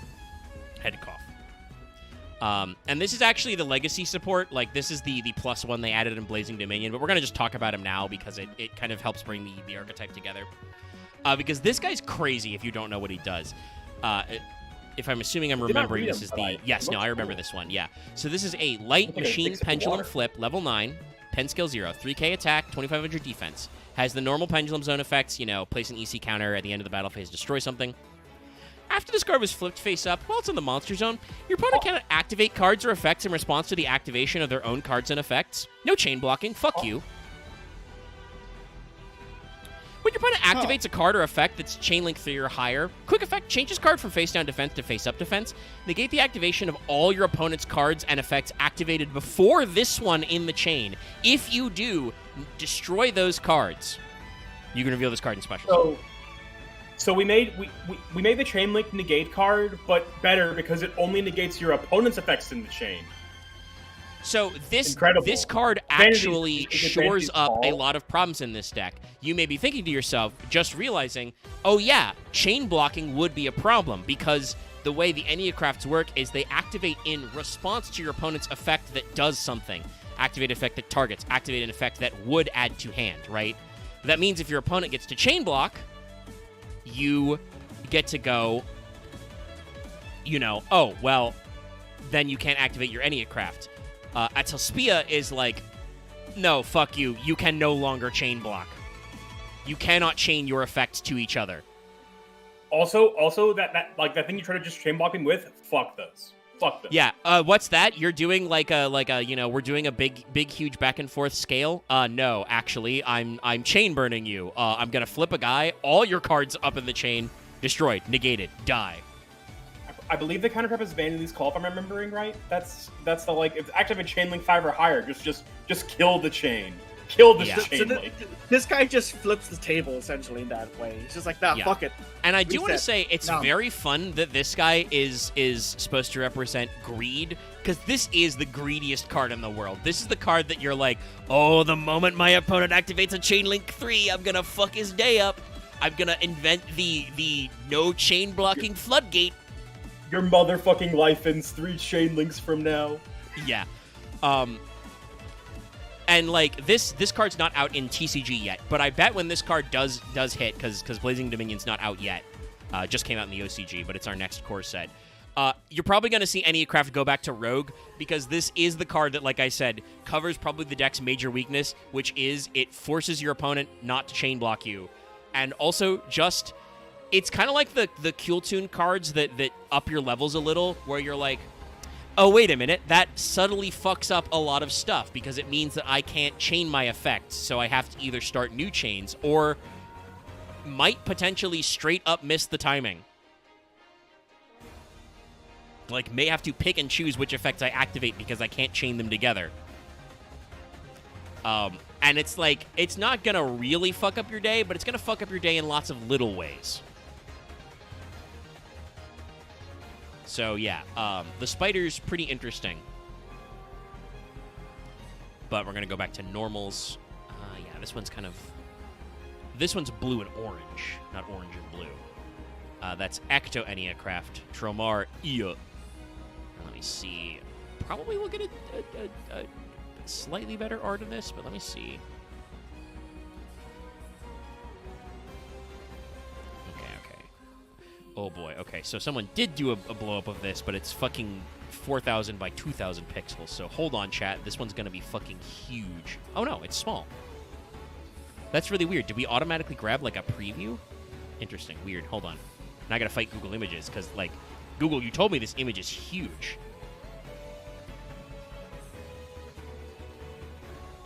Sometimes Google tells you, yo, this image is like 1,000 by 1,000, and you open it up, and it's a fucking postage stamp.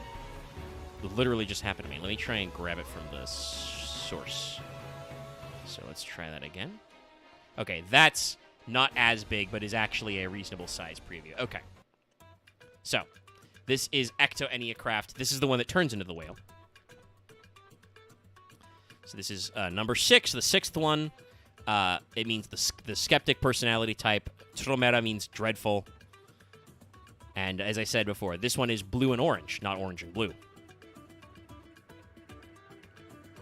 And it is over the ocean. This is honestly, I think this is the first one they showed because it's the one that goes with the whale, and for some reason the whale is like the poster guy.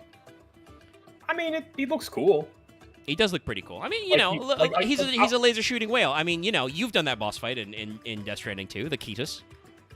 I would say it's a case of like where a lot of the Enneacraft like animals, like, they feel more menacing. The whale just feels kind of majestic. And I kind of like that as the mascot of sorts to choose from, because it makes you go, oh no, this stuff looks cool, and then you look more dark a bit, like, oh, these guys are all freaks. Also, this is probably the most Ramiel coded, because it's like floating sure. over water. It's the blue one, you know, with the lights coming out and like the god rays, and you're like, wait a minute, I've seen this somewhere. Yeah, it is. Hang on a minute. But if you close your eyes, So we're back to actually small. So it's only 100 attack, 1,000 defense. The alternate win con of this deck, by the way, is you put 3 bigs on board, so you have 9k attack points when it gets back to your turn. But Chronomatia's flip effect is negate the effects of one effect monster your opponent controls until the end of this turn. And then when your opponent activates a card or effect that includes a special summon of a monster, you can change this card face up and Enneacraft. Reveal this card special it. So this is your spot negate, and it triggers when your opponent would special summon a monster. So it's like when an effect that includes a card or effect that includes special summoning a monster. So you can either use this as a response to their special summoning a guy, or they like activate a card that special summons from hand or graveyard or something, and then you go, oh, well, that guy's getting negated when he gets here. But remember, it has to be a card or effect, so you can't flip it when they, like, do, like, an inherent extra deck summon or something, or an inherent summon from hand. But other than that, yeah, pretty normal. It's chilling. We're gonna dive in. And then let's grab... I mean, you've seen it in the thumbnail, obviously, but that one I had to shrink down, so we're gonna get him big and proud. Because, there is something impressive about giant whales. Yeah, you do. Like, I mean, speaking of whales, like white whale, damn it, Axe isn't here. I can't make Limbus jokes. Fuck. I mean, you can still reference Moby Dick because also fucking. Have you been checking Sam's bookshelf in his room in DS2? I have not, but I do remember, like, I do remember during the scene where, like, you're just suddenly transported to Heartman's old office, and like he like walks past his bookshelf, and you see like those are just all of Kojima's games. Like yeah, but no, if you that's actually just every Kojima game on the shelf. In Sam's room in the DHV, if you actually look there, it goes back to a Chip Cheesem joke. Hideo Kojima read 2 books when he wrote this game. On that shelf is Moby Dick and Mary Shelley's Frankenstein. Or Frankenstein's also, yeah.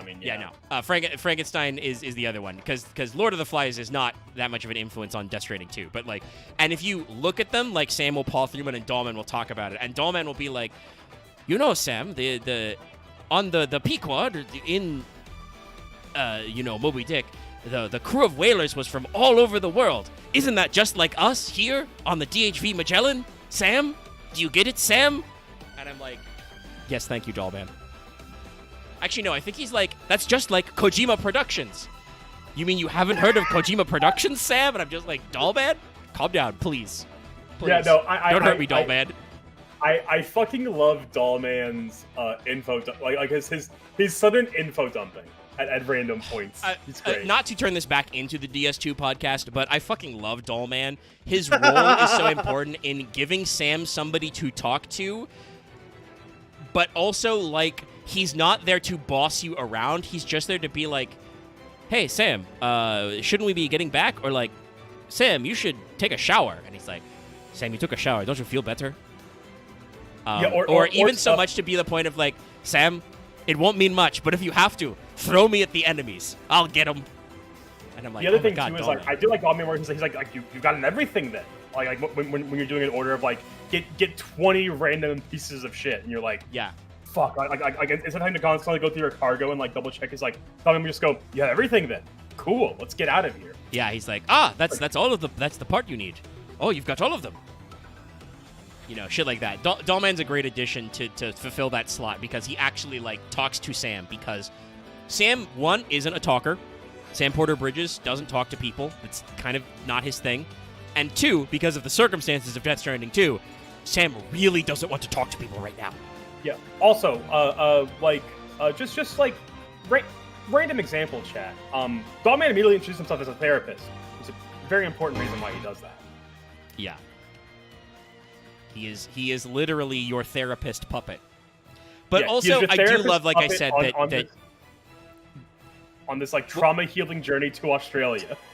Also, by the way, he does get a dig at God of War because at first Sam tries to clip him onto his butt, and he's like, "Really, Sam? The behind?" Which is just like what Kratos does to Mirmir's head in the new God of War games. So Dollman gets clipped on front. And like I said, I just love that Dollman is instantly ride or die. Like, you literally get him and he's like, by the way, Sam, I am a tool you can use to observe. You can also throw me at enemies to scare them. I cannot hurt them, but if you need to throw me at enemies to get away, do it, Sam. He's like, look, I can't hurt them, but they will see a floating doll screaming at them and go, what the fuck is that? and he's like, I can't, that's the only way I can help you, so feel free to do it, Sam. As someone who hasn't played Death Stranding 1 or 2, this is hilarious. No, Death Stranding is like it's one of those. Like we said this in our like preamble podcast. It is very much a game to where it will click with you or it will not. That's it is very hit or miss. But boy, if it hits, it will be an incredible just experience of just going through Kojima's at his most Kojima. Yeah. And I think that's kind of the point is like Hideo Kojima is a guy who recognizes that video games are still video games. He loves movie, he loves TV, he loves books. I literally just talked about how he has a fucking, name checker list of books he thinks are cool in the video game. He loves music too, because he put that in the video game. But somewhere along the way of making Death Stranding 2, I think he's talked about it in interviews. He was basically like, yeah, I've realized that we're all mortal. We have limited time on this earth. So, like, I'm the guy who makes video games, so I'm going to make some video games. And then, like, that's just how Death Stranding 2 is made, is like, hey, this video game's a video game. You're going to do video game things. You want an electric guitar that's also a flamethrower? Hey, Sam, do you want a hoverboard that's also a coffin? Why the fuck not? That at one point Dollman will go, Sam, I've heard of this method of like dealing with trauma, where people are put into a coffin and like close their eyes and like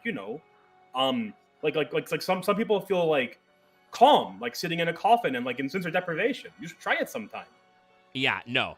Like, there's so many of those little things that are, like, in there, because, like, it's just, and all it is just go from A to B.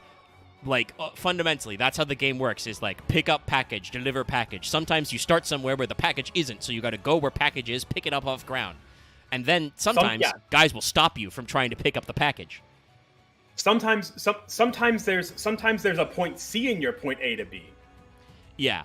They'll throw some extra curveballs, but fundamentally it's you're gonna have to go places, pick stuff up, drop stuff off, stop people trying to stop you. But that means that like there's so much expression in it from like you can, whether or not like you can unlock, the camel hat to be reduced sunburn damage, reduced dehydration in the desert type shit. You can float around on your coffin board over the tar. You can equip the snow tires that I love and other customizations. You can equip weapons that aren't the heavy machine gun to your truck, but don't because they don't do anything.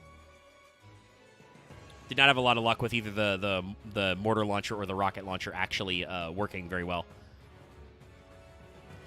But, they exist. You can try them. You can add extra defenses. You can do other stuff. You can make your bike jump farther.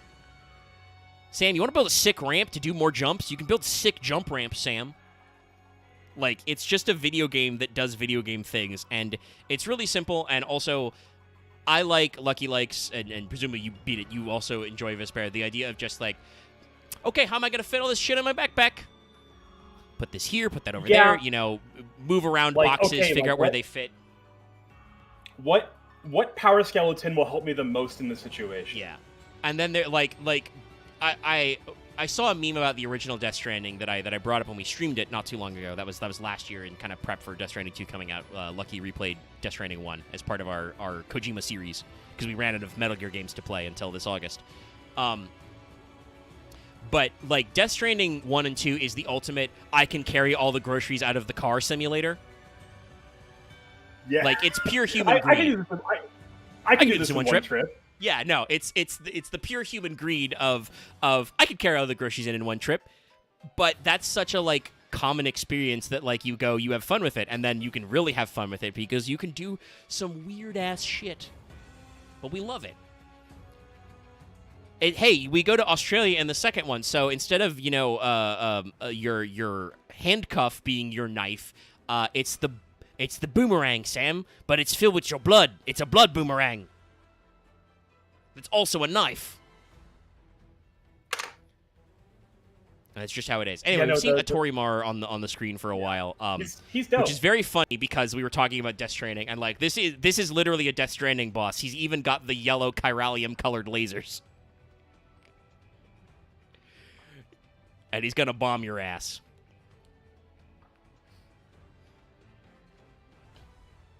God, look at this big guy. Yeah, no. I fucking love that.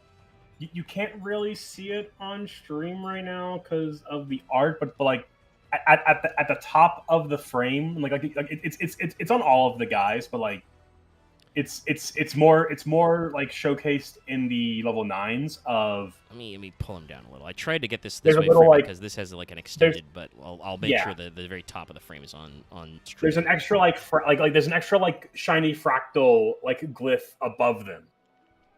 Yeah, they have a big halo looking thing. And usually have a big core floating out there. My mind just sees like the quote-unquote open mouth and just thinks it's gonna fire off like carriers. It is a carrier. It's gonna fire off like little fucking guys that fly around and shoot you. No, he does kind of look like that. Oh, also, apparently, by the way, I've been informed by people reporting on Discord, there are some Google backend problems. If you have problems on YouTube, I apologize. We'll keep at it, But for now, the stream health is okay. So the stream is being broadcast correctly. So if you miss something, The VOD will be up at the end if you need to reload, but there may be some glitchery on the back end. It does happen occasionally. Anyway, this was mentioned earlier, but Mars another 9, so it has all the 9 things. To remind you, it's a light machine. Also very funny, by the way. These guys are machines, and they're all either light or earth machines. The most common 2 machine art stats or attributes. But it's a big 9. It's got blue eyes stats. The pendulum effect is all the same. Put an EC counter, and then at the battle phase, pop a guy. This one is flip. Change all your opponent's monsters to face down defense position. Those that were can't change their battle positions. Oh. This guy is quaking. He's like, oh my god. Quaking on a guy, holy shit. Quaking your front legs is crazy. Also, by the way, no legs. How this works is during your turn, when your opponent activates a card or effect on the field, changes card from face down defense to face up defense. Negate, destroy that card. Reveal this card in your hand, special summon. So yeah, this is just your monster negate. Actually, no, it's an Omni. It's when your opponent activates a card or effect on the field. So this is your Omni negate, and then it fucking quakings your opponent's entire board. You activated an effect, so no you didn't. Also fuck you, and then go to hell. No, eat shit, and die. Yeah, I think the only thing that doesn't make this perfect is that it's not Daruma Karma Cannon. It doesn't then also say if they weren't flipped face down, send them to graveyard or something. But on the plus side, this still negates and destroys. So, it doesn't necessarily do nothing. If your opponent makes an important, Link Extender, you still get to go, oh, you activated your Link Extender's effect? Die. All the rest of your cards, face down now, so you will not be linking again. And it's just perish. So no, that makes perfect sense that this is the big boy, the archetype guy. This guy's a great poster guy. Not only because he looks cool, but also because he's just also, fuck you. Get fucked, idiot. My brain is, for some reason, trying to picture the fucking mechanical kaiju noise coming from him. And, just run whale sound through a filter. Yeah. Thank you for I tried my best on that one. We have another one where we don't have it just caught me off guard. Or the kind of fractal diamond form, which is a shame because that's the purple and green one. This is the one that's in Ava colors. Also, it's a fucking scorpion. This is Enneacraft Arca-Tail. Get it? Is it because tail. Because the halo or whatever it is coming off the tail or the tip of it? Stinger? Yeah, I think it's centered around their little diamond cores. So this guy has his diamond core as his tail stinger, which is neat. Also, also a diamond in the middle of the body too. Yeah. Yeah. Unlike the rest, the spider, the extra fractal for everyone else's is separate to their design, but for Arca-Tail, the extra fractal is the stinger. The extra bit functions a lot like a plumb bob from The Sims. It's like a little icon over them. In this, like we said, it's integrated in his tail. It's gonna kill you. But no, this guy looks pretty sick. He's a giant scorpion. Sorry, I don't know if my mic picked it up. I was laughing and I banged my desk because that really tickled me. That's me causing damage. So Arca-Tail's effect is, again, it's a big one, so it's a 9. So blue eye stats, light, scale 0, etc. Same pendulum effect as all the rest. 8, by the way, is supposed to be the protector, and it's named after the Greek word laktata, meaning longing. What that has to do with the scorpion, don't fucking know. But this card's effect is, after this card's flipped face up, it's in the monster zone. Each time a monster is sent to your opponent's graveyard, they take 9. So this is another way you can trickstar your opponent out. You can burn them. When your opponent activates a card or effect that would destroy a card on the field, quick effect, changes card from face down defense to face up defense. Monsters and any craft spells you control can't be destroyed by card effects for the rest of this turn. You can reveal this card in special summon a card in face down defense position. Yeah, the Protector protects. Who could have guessed? But also protects in a very fun way. Oops. Sorry, my bad. I reset my music slightly. I wanted to turn it down a little. I didn't mean to cycle back. Anyway, yeah, Architail is your protection effect. This is your opponent sees that you've got a board of 5 face down monsters and just goes, cool. Dark Hole? Raigeki? You go, no, actually. Get fucked. So, funnily enough, I know Omega would get this because I know Omega has played it. I just want to play Dr. Morbius fucking lines when this thing shows up. My Robo-Scorpions will kill you because this DLC is not balanced. Yes. Yeah? The terror of the Robo-Scorpion.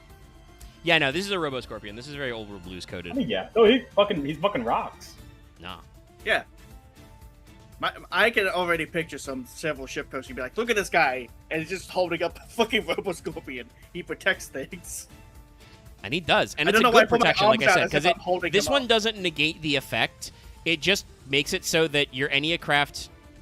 Like, all your monsters are protected, and also your Enneacraft spells, which include your pendulums in the back row, and also your field spell, and some of your actual spell traps. I think all your non-field spells are normal spells.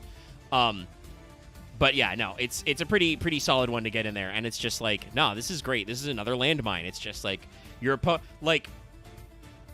this deck, I feel like, is truly only limited by the fact that you have 5 main monster slots, so you can only hide 5 tricks on the board.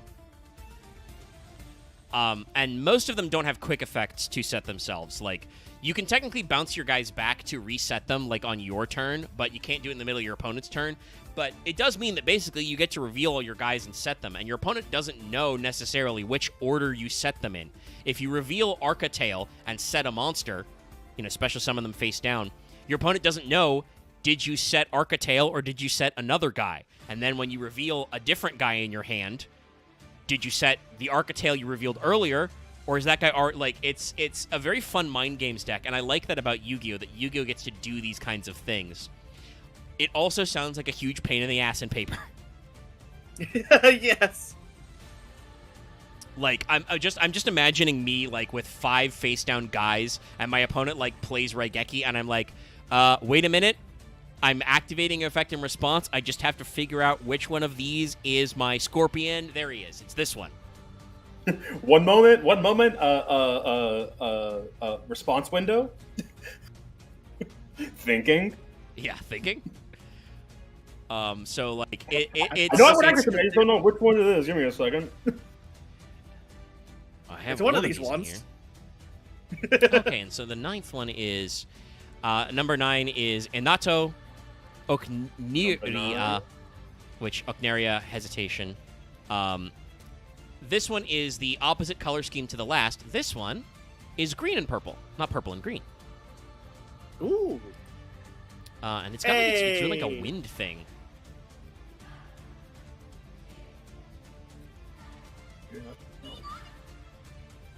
Big swirly. What the fuck? What? No, I thought I just heard some noise from a gacha. Don't worry about it. We make no questions. Yeah, exactly. I forgot. I'm used to having my game on being like 5 volume, so I didn't think I would jump scare the chat. That's okay. That usually good. So yes. Anyway, Enato here is number 9. This is our last small one and our last monster overall. Earth Machine, level 1, 0 pendulum scale, 100 attack, 1000 defense. Each time it's flipped, put an EC counter. You can pay 9, reveal 3. So yeah, all your smalls do that. So again, like I said, they really figured out how this archetype needs to work, which is all of your small monsters, not your low scales because they're all low scales, but all of your level 1 guys are just Cleafort Scout. Yes. This card is its flip effect is a flip. Shuffle up to 3 cards from your opponent's graveyard and/or banishment into the deck. And when your opponent activates a card or effect in the graveyard or banishment, you can change this card to face down defense to face up defense. And then also you can reveal this card in your hand as special summon. So Okneria is not the most perfect one timing-wise because it responds to a monster in banishment or graveyard. So, like, that means if your opponent, for instance, if your opponent's playing Malice, right, and they banish one of their guys, and then they activate their banishment effect to summon them, by the time the flip effect resolves, that monster is already special summoned, it's gone. But it does mean that if your opponent is like, doing responses of things in graveyard, you get to go, okay, you just sent a guy to graveyard, it's going to activate an effect, when sent to graveyard, do blah, blah, blah. Cool.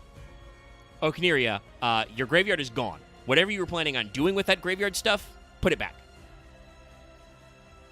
No. We don't do that. We don't do that here. Oh, that's a nice jet dragon you have there. Oh, that's me. If I see a jet dragon, that guy has to die. I fucking hate jet dragon. I hate his guts. All my homies honestly, hate jet dragon. True. Honestly, I don't mind a lot of the Blue Eyes support. There are two specific cards that I just find, compared to, like, the other, like, legacy support for dual monsters, is so annoying. It's Jet Dragon, because it's just, if a monster is destroyed, I get this guy back. His effect is to non-targeting bounce one of you in the battle phase, and it's just, like...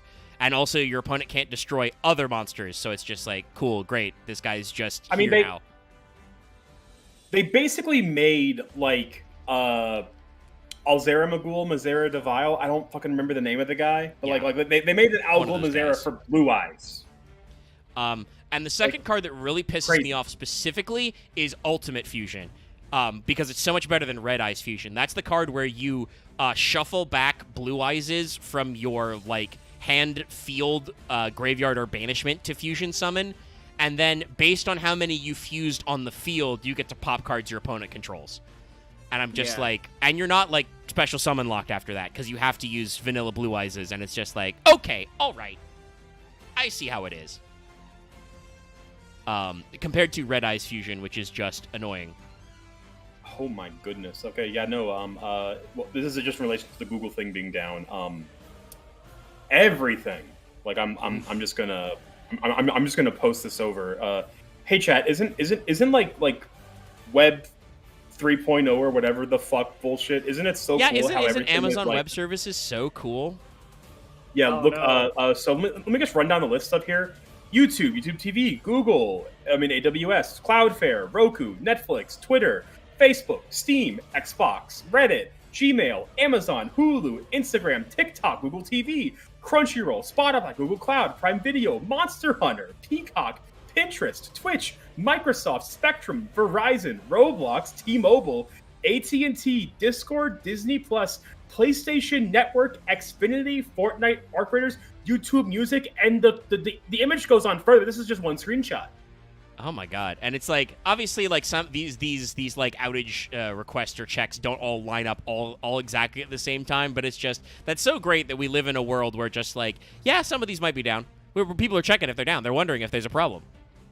So hold on, if AWS is down, possibly messed up, does that mean that people's beds are once again, they're smart beds? Yes, probably.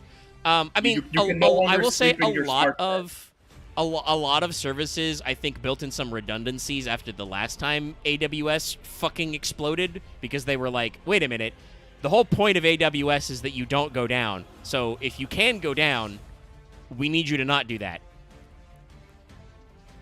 Please don't. Also, I apologize. I didn't know Vesper was posting a thing, so now my little ship post has been cut in half. That's okay. But yeah, no. I said, Blue Eyes support's very uneven. Red Eyes support could use that kind of action. I saw somebody post about this the other day.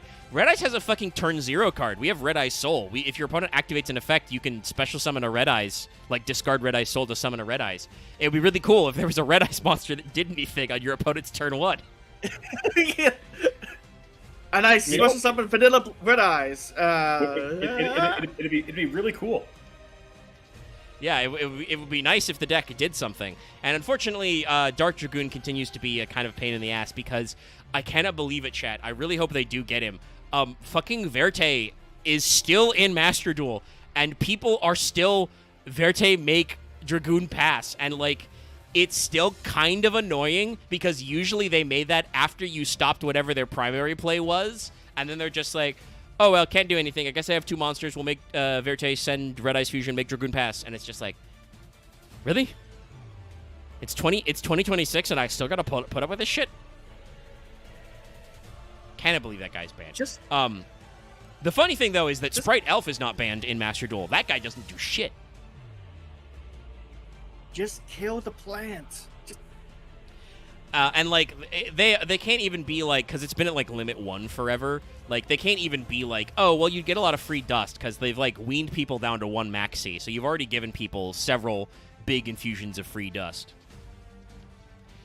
But let's talk about your spell traps, because you have 3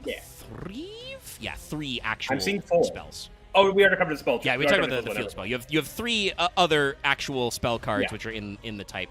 All of them have R names, by the way. It's Release, Reverth, and yes, it's Reverth, and then Reset is the new one they added along with the spider.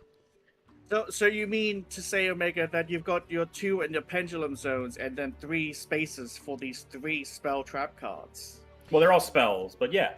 Basically, I think they're all normal spells, so it doesn't actually matter. Yeah. But it does mean that you will never run out of zones to, like... It's not like you're playing, like, Odeon, right? Check out, Hardleg just posted a Man with the Mark ladder climb. Preferred deck of everybody's favorite dad from the underworld, chart-topping Mori Calliope. That's actually confirmed, by the way. Mori played Primite Man with the Mark and said that she stayed up till like 2 a.m. playing Yu-Gi-Oh! After the sponsored stream ended. Crazy shit. I've said it before, but I do want to say it again, by the way. Shout out to whatever Master Duel Konami intern picked the decks for the girls to play during the sponsored segment, because they gave all of them real-ass decks. Narissa was straight up on Modern Lunalight. I think Fuamoko were like the last to reveal, and guess what? They're playing fucking Yummy. Like either Yummy Fiendsmith or Yummy Mitsu. I remember when I think that clip came out, Crony showed hers and everyone went, of course, it's meta. Yeah, Crony was playing like full power Mitsurugi. Like Mitsu Raiziel, I think. Crony, like I said, Calliope was on Primite Man with the Mark. I forget, did they eventually have them fight each other, or was it just sponsored streams? I think they will fight each other later, because right now they're recruiting for a team tournament event, which I think takes place this upcoming weekend. You're either Team IP Mascarena or Team SP Little Knight. I'm trying to remember, what was... I missed her stream and didn't see any clips from it, but Bibu also had a new meta deck. She wasn't just playing Eldritch Turbo. like last year. So, like, no, they actually gave them real decks to, like, practice, and that's like actually like neat, nice. Anyway, this is Enneacraft Release, which also has a second subtitle in Japanese, which would be Sinquisition Machine Starting Guidance. I assume guidance is a metaphor for killing you, based on what I see in this image.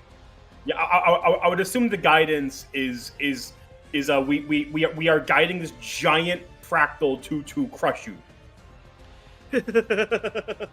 Yeah. This evil D8 is here to stab all of your feet.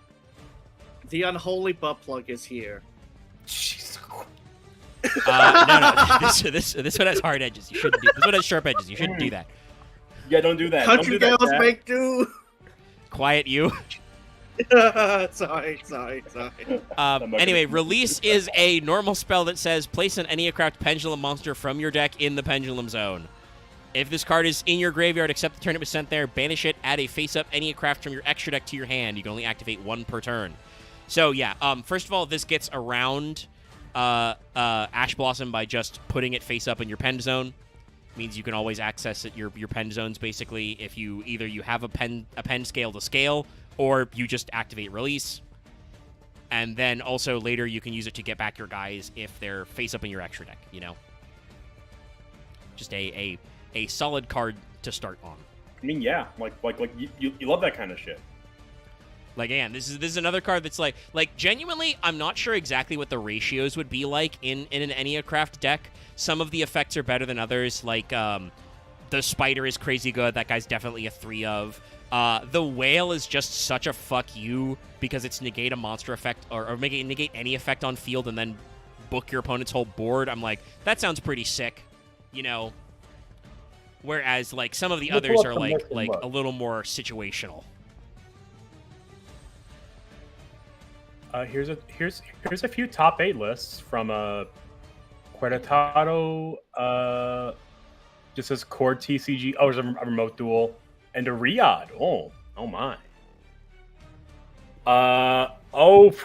Okay. So the ratios, Omega, are yes. A yes? 3, 3, 3, 3, 3, 2, 3. We're just playing like threes down the line. Okay, all right. 3 of everything except for the Lion, which we play 2 of. So we've empirically tested that that Isa Leon is the weakest one because he's the one you play 2 of. I'm also seeing other lists, I think, that are probably more recent that are playing 1 Scorpion, which I guess kind of makes sense. I mean, the Scorpion's a protector. It's like you get one of them in rotation, and that's all you need. Yeah, this is Eniacraft Rebirth, by the way, which I really like the card art for because it is. Yeah, this is the transforming and like unfolding. It looks like. Oh, hold on. Is it Rebirth as in REVIRTH? ERTH. Oh, ER. Okay, damn. Yeah, I thought it was it's like Revert Birth. Yeah. Okay, so also Rebirth, yeah. It is written Ribasu, like reverse, but the OCG subtitle is Sinquisition Machine Judgment Birth. So I think the TCG went the right way and we're like, no, it's not reverse, it's reverse. Get it? Like revert and birth. Okay. Anyway, this is just this card's crazy. Shuffle any number of Eniacraft monsters from your hand and or face-up field into your deck or extra deck. They're future-proofing the shit. Draw cards equal to the number you shuffled. Huh. Just reload your whole ass deck. Put them all back. Then you can banish this card. Yeah, if your opponent normal or special summons a monster while this card's in your graveyard, except during the damage step, banish it to activate one of these effects. Either special summon an Eniacraft from your hand in face-down defense position, or change your face-down Eniacraft to face-up defense position. You can only activate 1 per turn. So this card is, again, another instant 3 of. Like, the shuffle back effect is just like, yeah, I guess you have to do that so you can put it in your graveyard, but, like, no, seriously, this card's crazy good because its effects are when your opponent normals or specials, you can either special summon an extra guy, like if you had a lingering guy that you couldn't reveal to summon because you don't have the right numbers, or just be like, oh, you've summoned a monster. Remember what I said about the not being able to negate guys like right when they're summoned inherently? This still can't do exactly that, but it's a lot better about the timing for that one monster negate because it's just like, oh, you've normal summoned, banish Rebirth, flip a guy, I'm gonna negate you.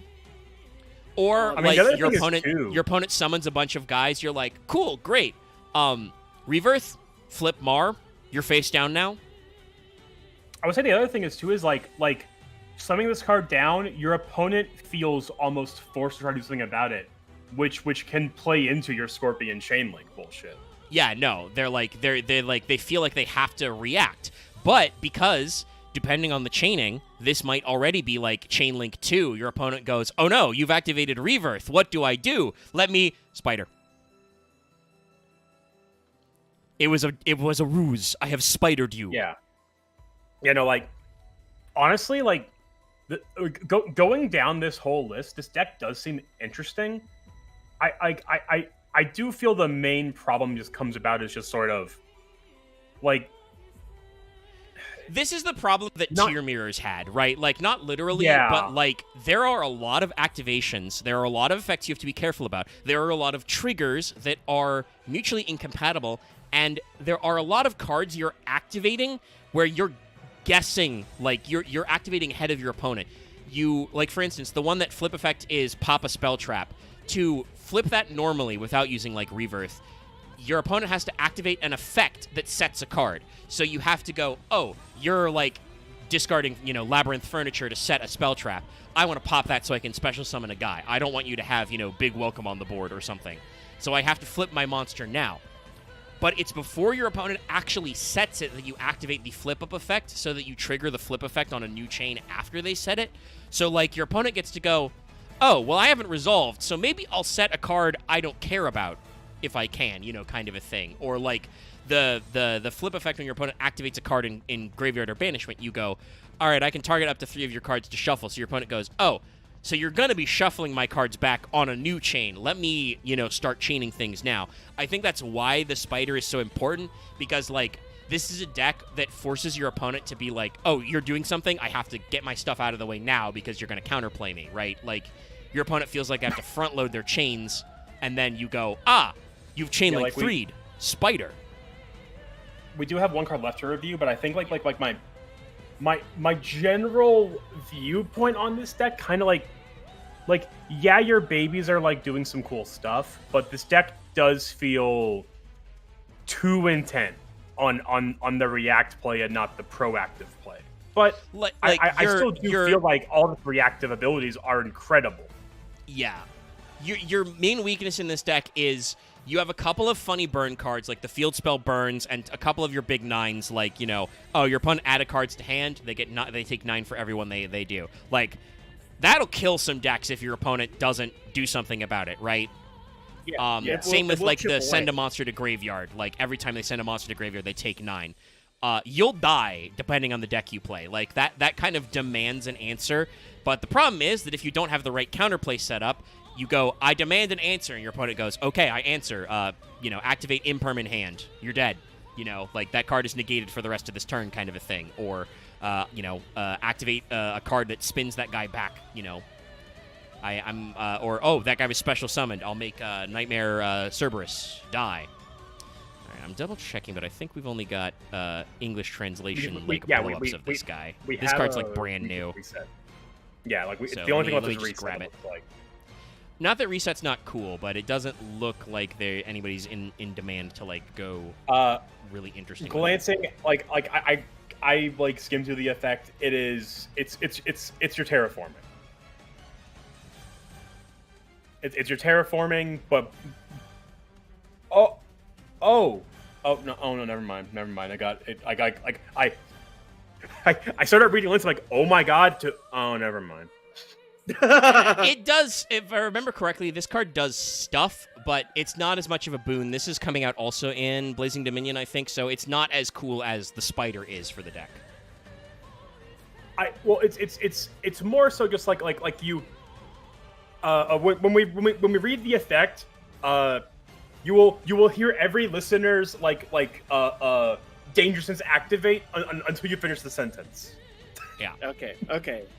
I'm looking forward to it. So this is the art, though, and it's kind of showing, like, the theme, you know, I think the idea in this lore is there's, like, this perfect future city, you know, the city that would exist if we banned Maxi kind of a thing. And if you sin, the giant robot D8s awaken and kill you.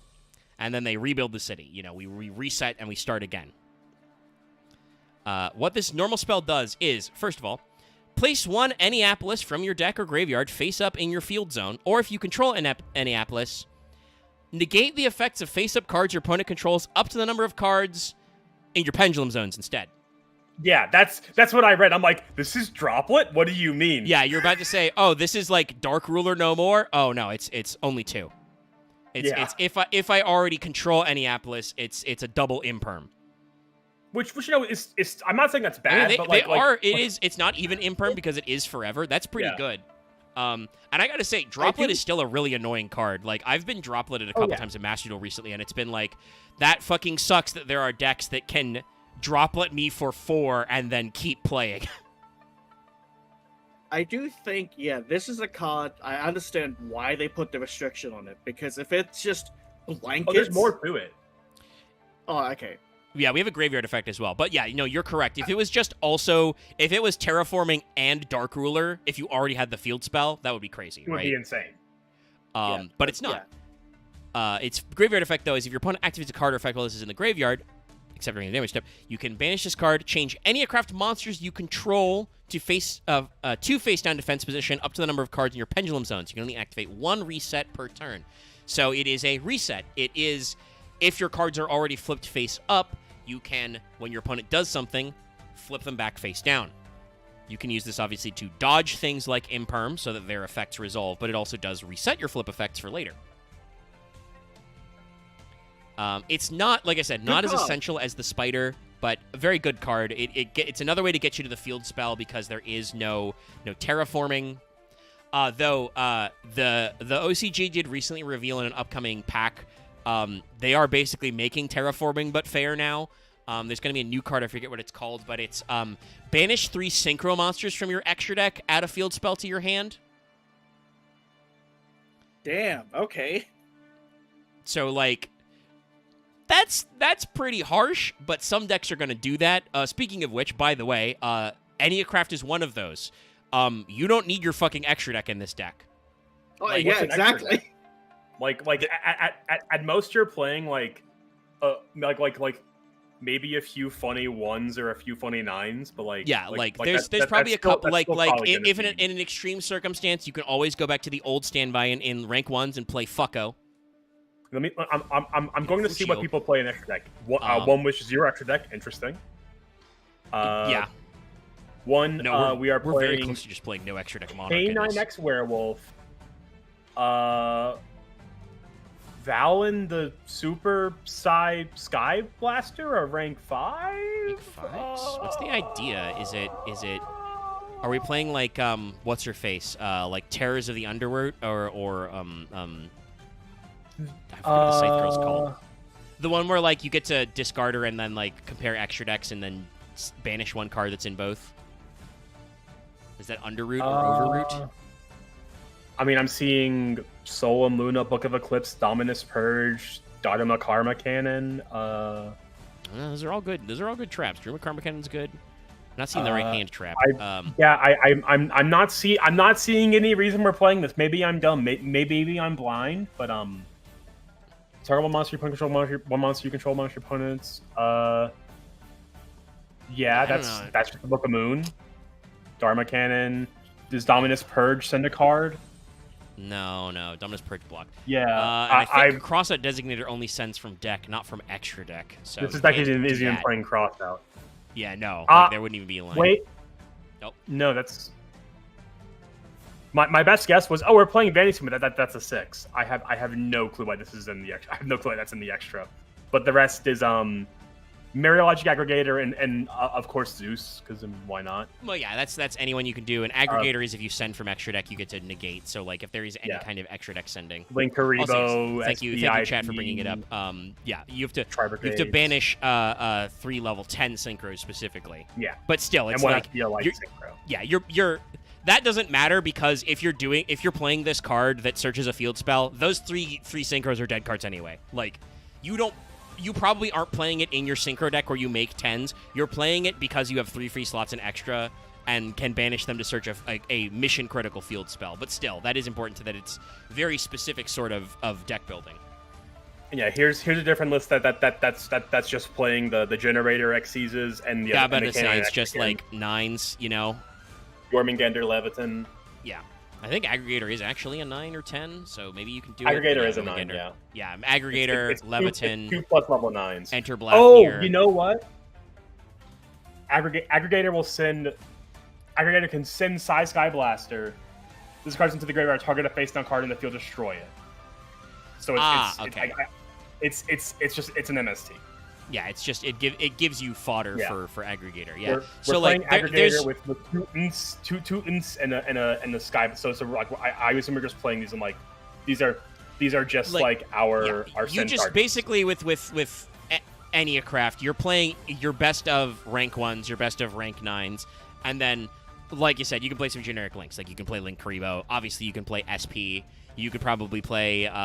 It's not actually in paper yet, but Master Duel got a card early, and it's the SP IP duo card is a Link 3 That's literally IP puts SP in her motorbike sidecar. Yeah. Great. Which is adorable, great. Honestly, the little animated stuff they did for that solo mode was also pretty cute. Give me more of that. Give me the crossover anime, because it's canon that IP and SP go on double dates with the Life Twins. It's great. No, yeah, it's great. Lilla. But yeah, no. So like, you could obviously, I think this card's better because it always searches Annapolis and then it does a different thing. But like, you don't need your extra deck. You could play those three level 10 synchros to just pitch and do it. You could play that new weird hand trap who's like, reveal up to 5 synchro monsters in your extra deck, banish them all, plus this card to do a thing, to like pop your opponent's card or something. Like, we're not quite to like no extra deck Monarch type levels, but right now there's no extra deck angle for this deck. Now, because of Rebirth, they did future-proof it. They did future-proof this because they're like, you can return any craft cards to extra deck. I would assume it would have to be a rank 9, right? Like, that would...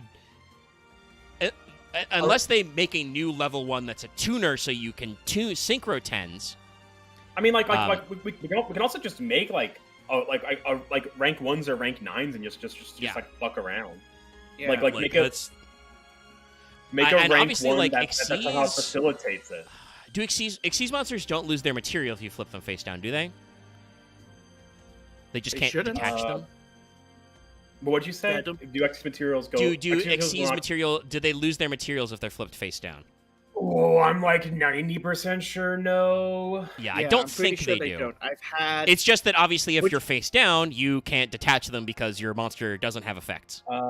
Yeah, it does look hilarious though when you've got like nothing happens when they stay attached. They say they are attached and they just simply exist in the void between the. They're in the antimatter dimension, obviously. Yeah.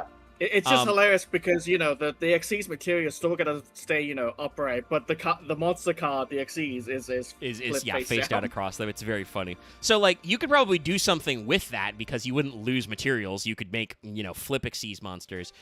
Obviously, like, anything you can do is like do a link, but like, no, I think if they want to expand this deck, and again, Konami actually gave themselves the space. There's about 4 blank slots, I want to say. Yeah, there's 4 blank slots on the chart.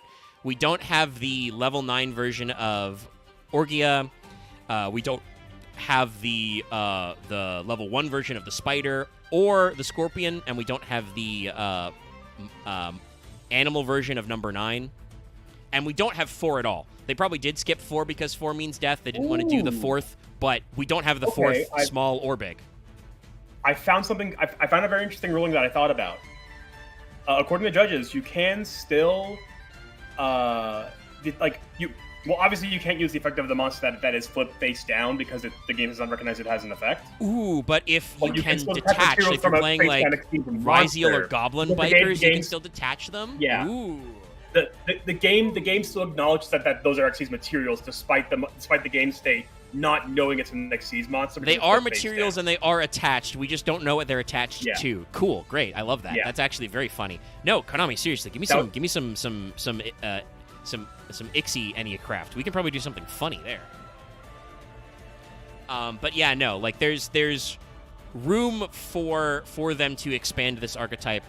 Obviously, another thing is I think it's very intentional that this deck doesn't have trap cards normally, because that's already what all the monsters are, trap cards, basically. Yeah. But you could actually give them some trap cards that do something. Like give them a continuous trap that does some kind of effect that, is useful, but you don't want to give them on turn 1, kind of a thing. Basically, give them like a continuous trap that can just reset cards. Like I know we already have just give them a Go Trick Go Round. Who cares? Yeah, I know. Honestly, and it can just be like in end phase. You can just be like, oh, during the end phase, you can flip Enneacraft monsters face down equal to the number of Enneacrafts in your pendulum zone or something. Or you could even get wild. It could be like, during the end phase, flip face down number of Enneacraft monsters equal to the number of Enneacrafts face up in your extra deck, because, you know, it's to recycle yourself after your opponent tries to just attack over all your guys. Because that's what I will say. You can do a few tricks, and actually, let me reread Rebirth a little, because I thought that might shuffle from your extra deck, but it's no, hand or face up field into the deck or extra deck to draw. So they have one of their banish effects. I think that was release is to add from your extra deck to your hand. If your guys do get blown up and put in your extra deck, you do not currently have a good way to get them back. Yeah, like that could be a very good continuous or normal trap card to be like, you know, shuffle Enneacraft monsters from your face-up extra deck back into your deck, do something else. Return cards your opponent controls equal to that number to the hand or something. You know, stuff like that. Like, a good swing for, like, if your opponent just, like, oh no, I didn't search my Scorpion, my opponent blew up my board, what do I do? Well, you have an extreme backup scenario. Like, there's room for some stuff. Also, honestly, like, just for thematic reasons, because Phantom Revenge is Cooltune is Synchro and Hecahands is Fusion, it would be nice if Enneacraft was Xyz. Especially because Link monsters can't go face down, and you can't use face down monsters as Link material. Yeah, I feel like with the revelation of that very niche mechanic, I feel like Xyz should be the way to go, especially when you consider this is an archetype that has like predominantly 2 levels. Like, yeah, it feels designed for Xyz. Like, honestly, if you want to get crazy, give them a continuous effect, or give them one of the other monsters have its effect be that, you know, when it is flipped face up, you can pick another one of your monsters and make, you know, its level the same. You know, just make it so you can turn your 9s into 1s and your 1s into 9s. There are so many decks that do that already.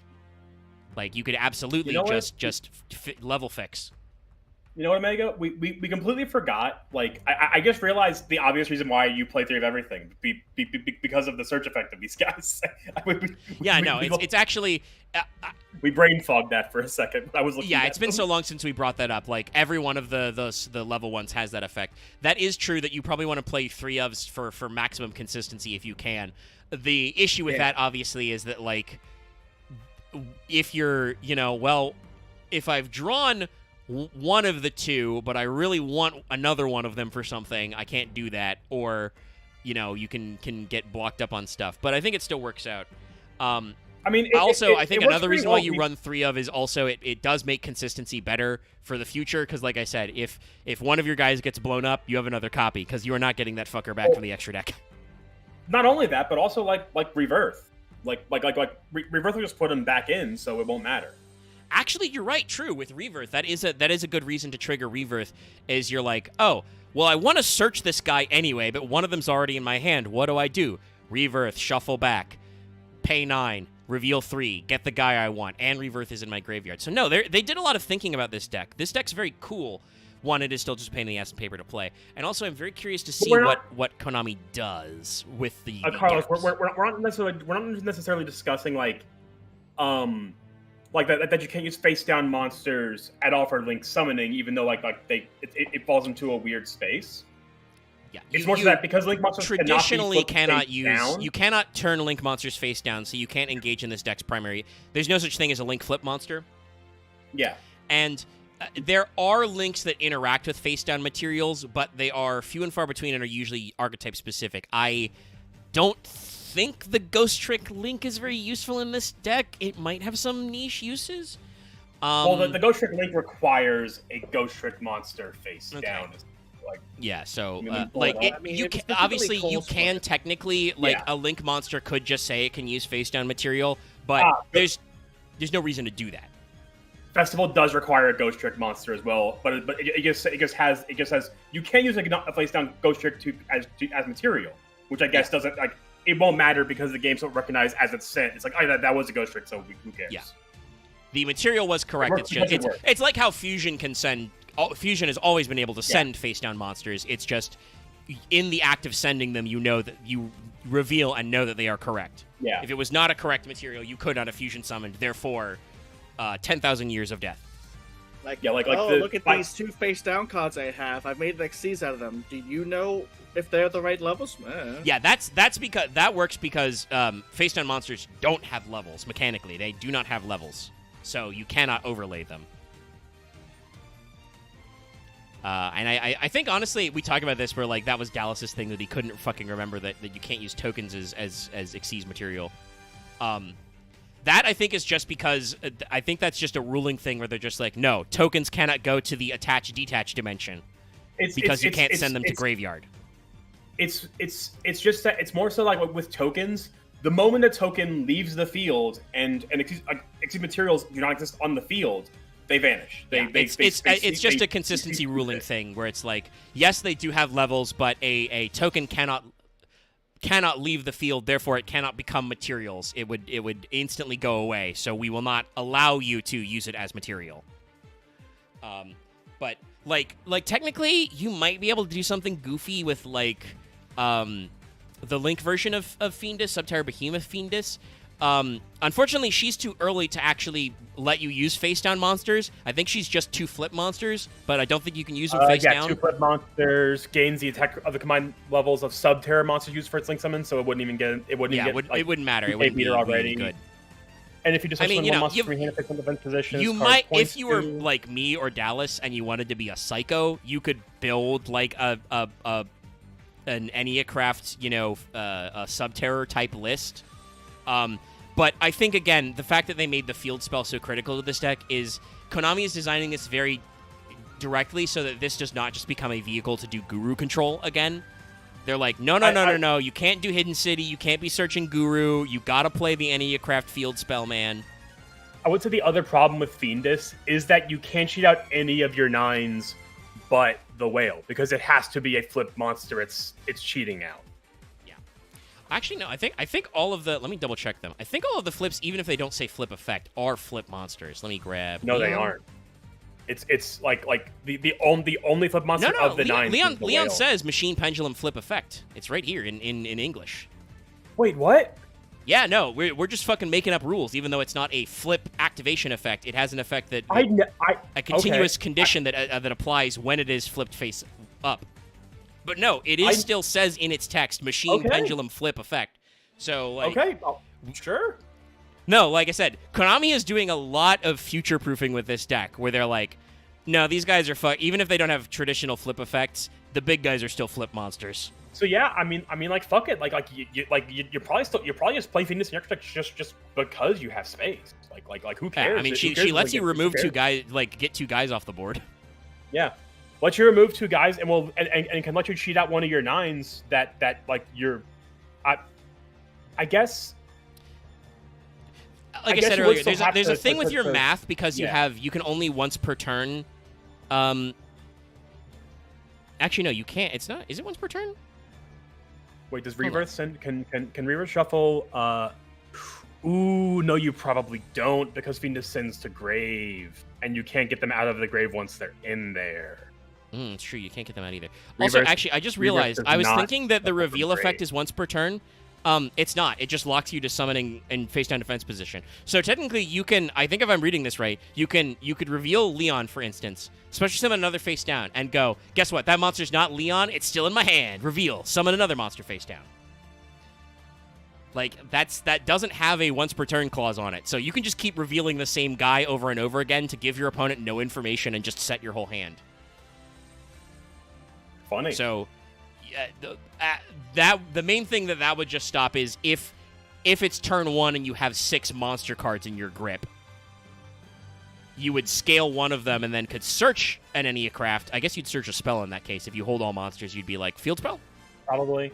Like field spell, or eventually when we get the card this, field spell. This deck is very, I want to say this, this deck is very smartly designed. It does not have the problems that lots of other cards do. Like, the problem with playing pure Subterror is the Subterror is fucking mistiming. They're like, when a monster is flipped face up, another monster's flipped face up, you can special summon this card from your hand, type shit. Like, we said before, Behemoth Fiendus can't use face-down monsters as link material. She has to use face-up flip monsters as material. So, like, this deck doesn't have that problem. There are no bricks. Every card is not a brick. Like, yeah, like, Fiendus feels like it reads like a no-brainer when you're first putting this deck together, but the problem is, like, the moment you send one of your guys to the grave, it's more than likely stuck there, and that immediately shuts off a lot of ratios for your one searching. Like, you might, just in case, because your opponent might be sending your guys to grave here and there, you might run something like probably not literally, you know, a jar or pot of avarice, but maybe something like that. Like, you probably would run some generics to maybe be like, can I get these guys out of my fucking graveyard? Because that is a problem lots of pendulum decks have, period, which is just like, oh, my pendulum monster went to graveyard because of game mechanics weirdness. That guy's cooked. He's gone forever. Whoops. Ooh, you know what? We probably wouldn't do Xyzs because that's also the problem of Xyz with pendulums. Pendulum monsters from the Xyz zone do go to the grave because they're not treated as being on the field. I mean, you could always future-proof that by making that one of the Xyz monsters' mechanics is to, like, you know... You could. Detach one, shuffle up to, you know, X number of any crafts from your graveyard into your deck, kind of a thing. Give him a Dagusto Emerald. Who the fuck cares? I mean, that Dagusto Emerald is, I believe, no longer banned anywhere. He might still be banned in one format. Let me check. Yeah, I'll check. Dagusto Emerald on Wikipedia. He's limited in TCG still. Limited to one in TCG, but he's still legal. Yeah, he's one point in Genesis, probably just because. Just so you can't use him with one of those 100-point cards that if you could loop forever with Emerald, you'd kill somebody. But yeah, no, like, so, like, that, you could give them an Xyz that like, does that kind of loop back. Like, you could make it work. But like I said, this deck is very carefully designed so that at first run, you don't have those problems. They don't have an extra deck, so you don't have to deal with the weird graveyard problems. You know, you don't have any bricks. Like, all of your... Like, honestly, I think the worst field spell... Or the worst normal spell to use is Rebirth, just because you have to shuffle guys back. But, because of the way the ratios work, you can probably afford to. You can just go, I'll just search that guy later, you know, to get it in my grave, kind of a thing. Yeah, because like more than likely the idea like what you'd want to be doing is like, the shuffle mech gets weird, but I can just get this guy back if once I know I have all my 3 back in the deck. So like the worst thing you're doing is, boy, I sure hope I don't draw another copy of it. But if I draw another copy of it, I guess there's something else then. So it's like no, there's a lot of tools in this. Perfectly, but yeah, but a lot of it flows pretty well. But I can't say it's a forgiving deck because it's a deck that is going to require you to 500 IQ your opponent. So it's not like I think, honestly, Konami tried their best to make this deck as intuitive to play as possible on your end, because when it gets to when your opponent starts doing shit, you have to think a lot. You have to be like, okay, this guy can activate, and then his flip effect will resolve in a way that does the thing I want to do.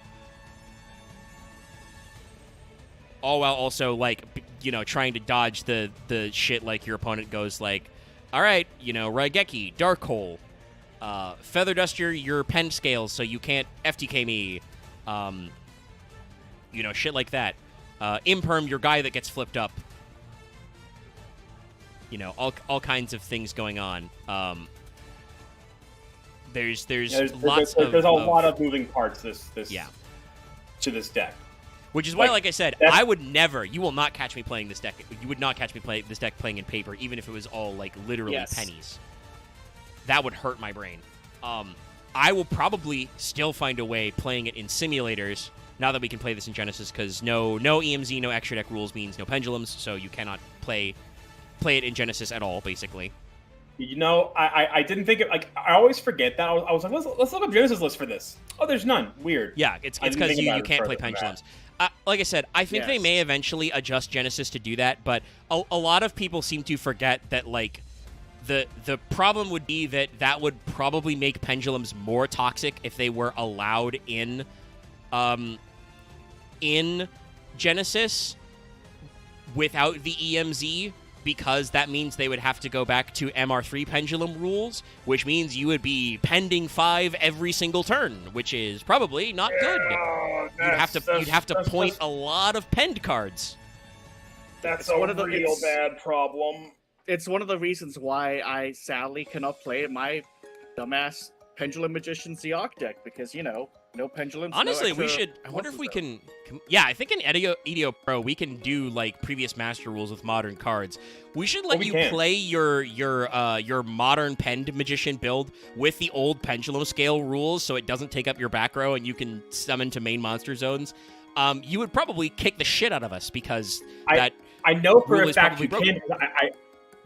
I wasn't around for the whole I wasn't around for the whole Pend era, but I do know I was there at the beginning and we were like, yeah, viewers. So as you're watching this, we're gonna do the first week or two with the new school pendulum rules, and you realize very quickly why we will immediately go back. Why we'll immediately revert to OG pendulum rules while playing this format.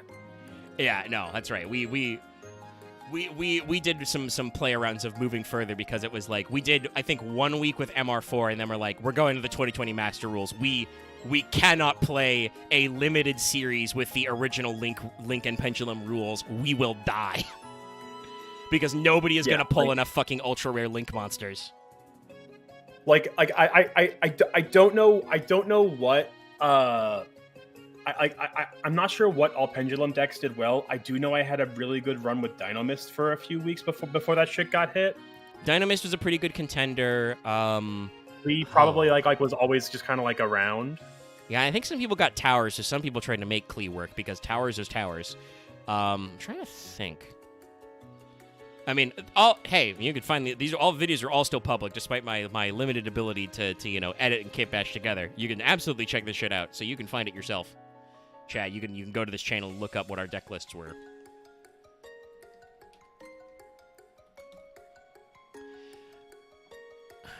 I want to check because my backup because there's not that many Enneacrafts, like we said. There's 4 total spell cards, including the field spell, and there's 3, and then +1. So they started with 9 main deck monsters, and they added a 10th. That's very cute. So that's 14 cards total. And we did not chew through them super fast. Some of that was because we fucked around talking about Death Stranding. There was so much Death Stranding yapping, but hey, it gave time for Loth to file in for majority of the actual card. Yeah, it filled the time in, and I don't know exactly how Axe feels about it, but I don't think he minds necessarily if we talk about other stuff in the intro, unless he's really interested in the Yu-Gi-Oh archetype we're doing, and I don't know if he actually cared that much about Enneacraft because it is a weird flip pendulum deck, So we got to talk about other stuff and shake it out. My backup, though, was to talk about the 4 Wake Cups, because those are the flip monsters, which are named after, tea and coffee and stuff, which I do believe MBT did do a 10-minute testing on recently. Are these guys in Master Duel? Probably not. But they are a bunch of flip support monsters that are kind of all over the place. No, this is still not out in Burst Per. Why would it be? Let me see if I can grab them, because they're fucking adorable, first of all. Yeah, there's 4 of them, and we never really will they might get more support eventually, but they're never gonna. They are clearly designed to be what in the biz we call free agents. They all have a name, but they're designed to exist as. That was a very tiny one. It's probably because their servers are exploding somewhere, but Google Images is being very bad about actually giving me the proper preview size, probably because they're dying. This is Instagram. I can't right-click copy. How dare you? Let me go back to. But yeah, they may get more support eventually, but for now there's 4 of them, and I want to look at them because they all interact with flip monsters, so I'm very curious if they do anything for these decks. I would say, it's not a problem, but their 3s and 7s is sort of the main thing that I'm noticing. Obviously levels don't play anything with this deck yet, but yeah, it doesn't actually matter, but it could matter. But here is Earl, as an Earl Grey tea. They're all adorable. Like Yeah, they're super cutesy. Like they're saccharine artworks. Yeah, they're little. They're like. I mean, it makes sense because they're, they are OCG first, so they're not like TCG premieres, but it's like, these are like mascots you'd see at like a cafe in Japan. They'd be like, oh, order our Earl Grey tea, and, on the menu there'd be this little Earl Grey tea woman. That kind of shit. I like the little weird elephant things. Yeah. And I assume that's all because, like, it's... if people don't know, Earl Grey tea was preferred by the Earl of Grey, but it's got a citrus infusion in it. Yeah. Bergamot oranges, I think. Think so. The wake cups also are designed to have really funny like type combinations. Wake cup Earl is a wind aqua. Traditionally a black tea base scented with oil from the rind of a bergamot orange. Yes, so yeah, it's got a little bit of the citrus. So, Earl is like I said, a Wind Aqua flip monster, level 7, 2700 attack, 400 defense. It says, flip, send face-up cards your opponent controls to the graveyard up to the number of flip monsters you control. So that would be pretty good in this deck because your whole deck is flips. If this card is in your hand, you can discard one other flip monster. If you do, special summon this card in face-up attack or face-down defense. During your end phase, target a flip monster in your graveyard, special summon it in face-down defense position. You can only use each effect once per turn. That's actually not bad because that would... Yes, you have to discard a flip monster, which, your pendulum guys don't come back from. But in the end phase then of that very same turn, you can just set it down. So, like, she does actually give you a way to get your guys out of graveyard. And the 2700 attack in attack mode is not terrible. Like, this deck, we didn't mention it, but Enneacraft has a couple of ways to, like, burn your opponent out if they're stupid and they play into it. It's just like if you're playing Trick Stars, it's just like, well, if you keep adding cards at your hand, you're going to die. But they can also just get rid of your field spell, and stuff like that. So it's not perfect. Your alternate win con is just it goes back to like turn 3, or maybe turn 2, and you flip all your guys face up because your opponent is activating things, and you just walk over them with a bunch of level 9 big guys with 3k attack. So 2700 attack's not terrible. So I could see, probably not your preferred option, but you could tech Earl in here. Let's see. Next we have, this one's not even out in the TCG yet, but it's Wake Cup Kuro, as in Gyokuro tea. Wake up! Oh, look at that one. She's shy. Yeah. What is it? What is that guy behind her? He's a little, I don't know, he's a little guy. What are those? It looks like a peach. A peach? That probably makes sense, yeah. Jade Dew prize for trimming flavor and sweetness fiber green color tea by shading plants from the sun for about 3 weeks. So, before harvest to increase the chlorophyll and L-theanine.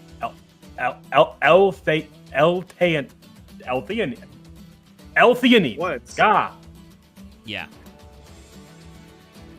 It's advanced T level bullshit. Like the oh, yeah, yes, so no. That yeah, the Vesper's string to read amino acid L-theanine. And I had to say that a little carefully because that's a lot of vowels right next to each other. Yeah. Yeah. Like your brain just struggles to process that. But yeah, it's specifically it's a type of tea, and the Gyokuro means jade dew, which why she's green. It's just you produce it by carefully shading the leaves so that they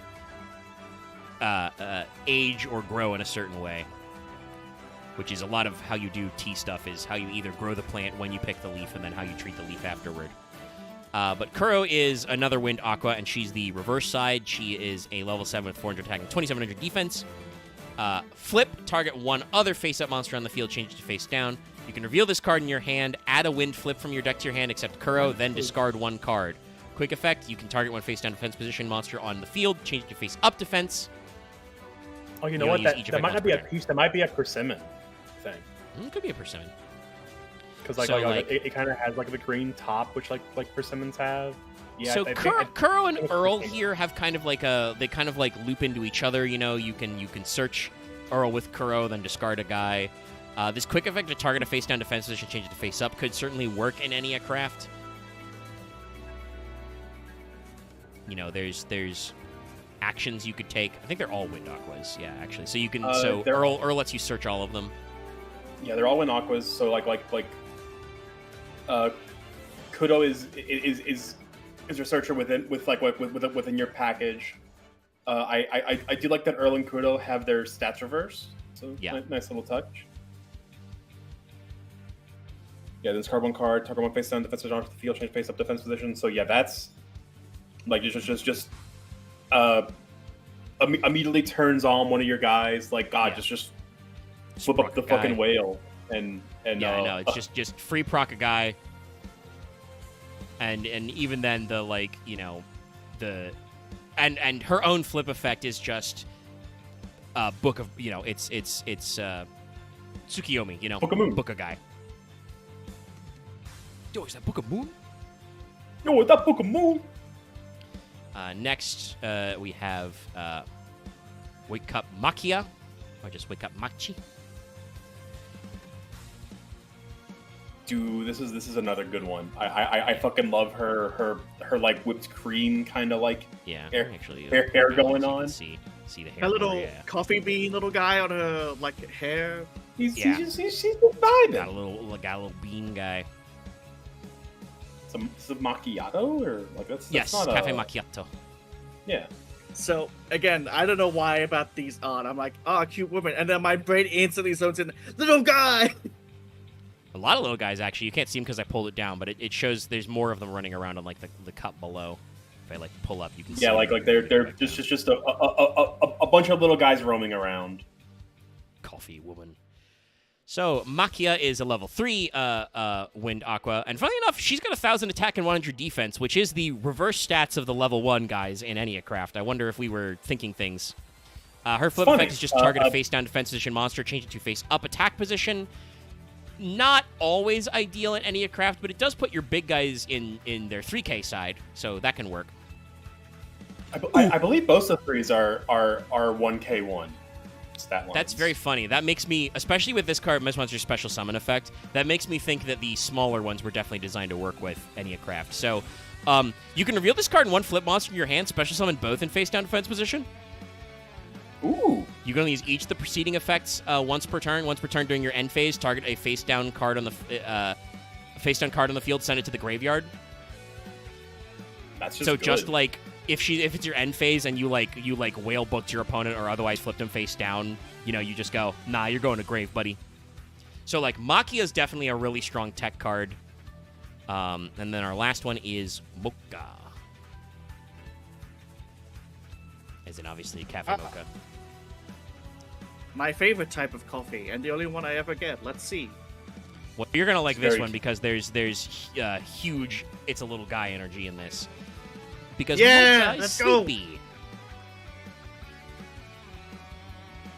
And she's got a little bean guy mascot. She's her fucking slippers are of the mascot too. Yeah, she's got slippers of her little guy. She's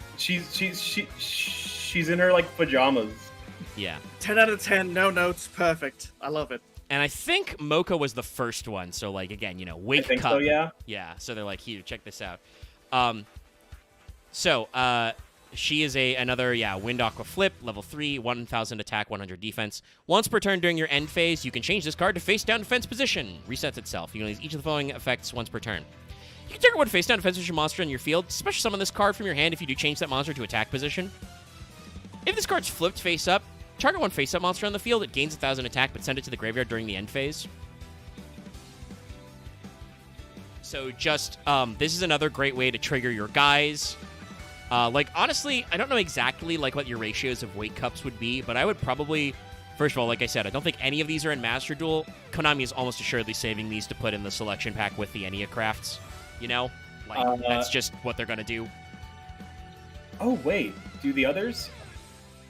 and this is another case of a monster that is listed as a flip monster without a flip like delineation effect. Yeah.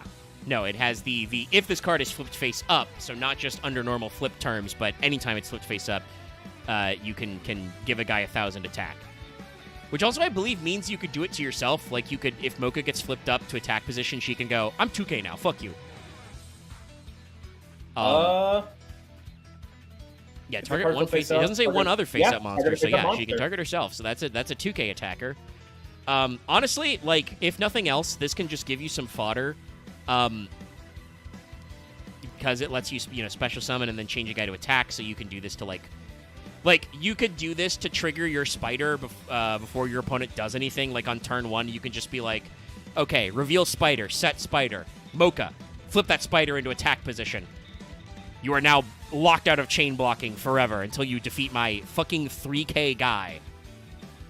So, honestly, this is a good package. I would probably prefer, in paper, to put them in the side deck, like, if I knew I was going...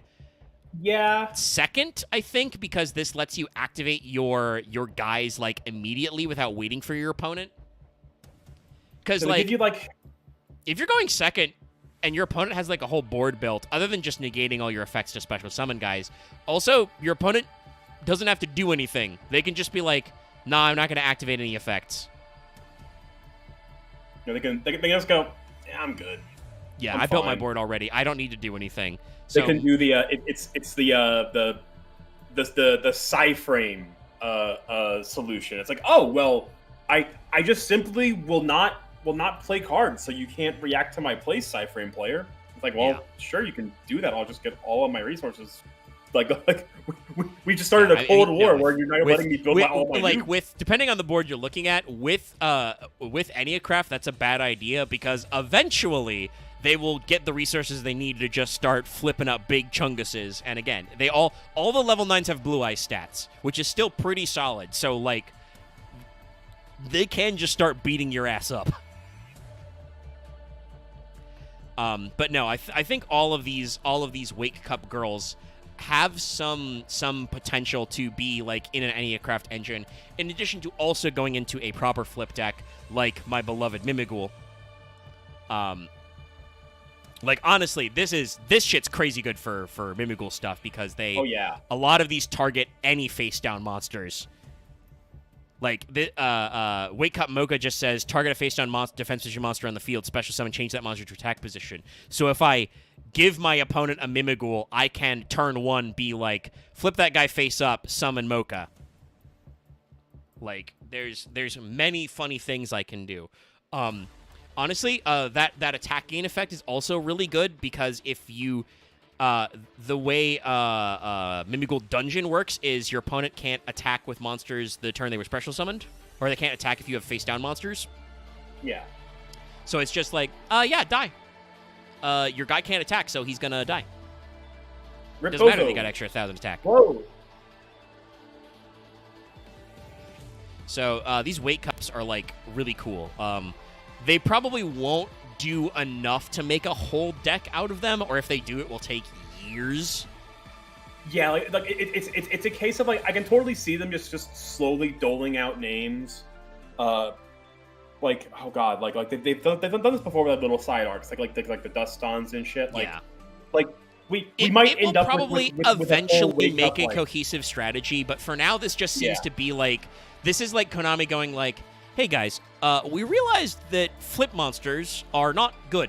They're better than Gemini, but they're not as good as spirits. Like.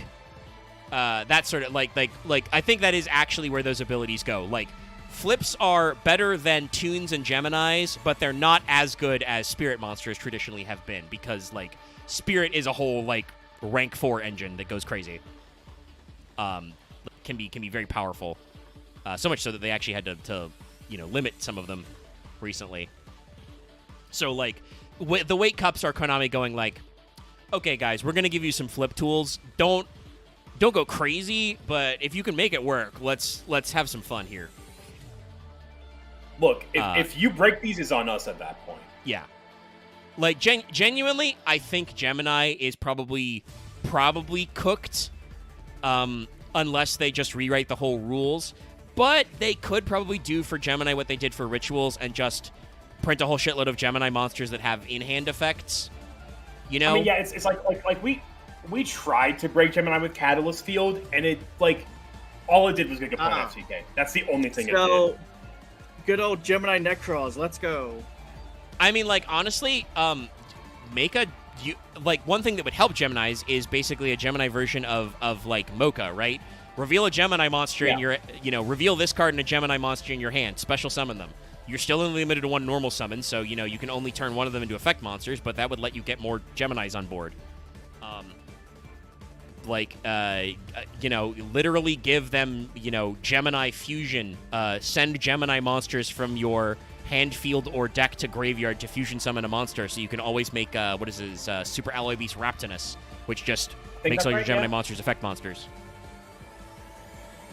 Like, there's ways you could make Gemini better. I think, like, the problem would just be that it wouldn't make previous Geminis that good unless you had some really crazy shit. But it's problematic. Tunes are also just perma-fucked because of the fact that Konami keeps changing how they work. Like, Kingdom's in a good direction, but it's still kind of, like, troublesome. But also, they will keep just releasing tunified versions of monsters, so they'll probably eventually make Tunes into a... Because, like, that's the thing. Tunes are a type. They're, like, an ability, as Konami calls them. But they're also an archetype, so, like... If you make the Tune ability good, you're just making the Tune archetype deck good. So it's fine. You'll figure it out, But yeah, these weight cups are, like, really good. Like I said, can't wait for them to come to Master Duel because I love Mimigul, and I do think I will try Eniacraft in... I mean, it's bad for me that I just said that each of these fucking Phantom Revenge archetypes are like, well, I could try that at Master Duel. And there's no way they're going to be cheap because Konami hates my wallet.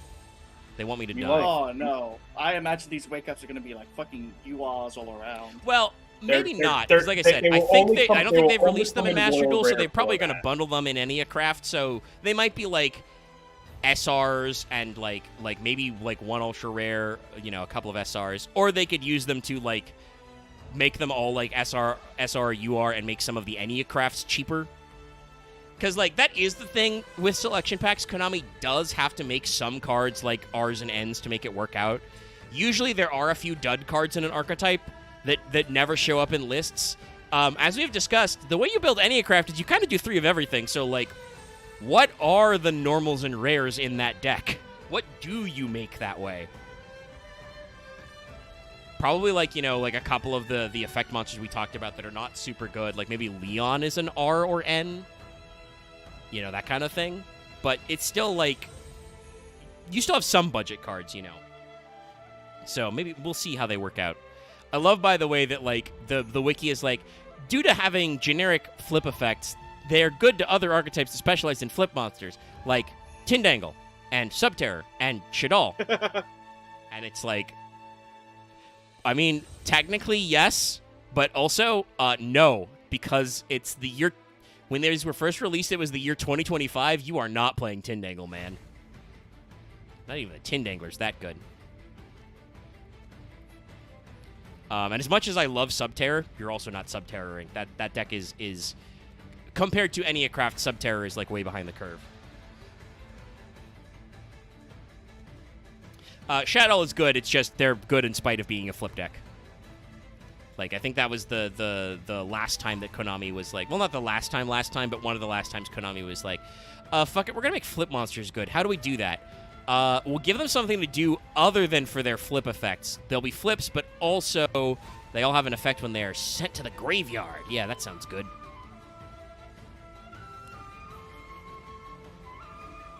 And then there'll also be fusion, because fusion doesn't care about being face down.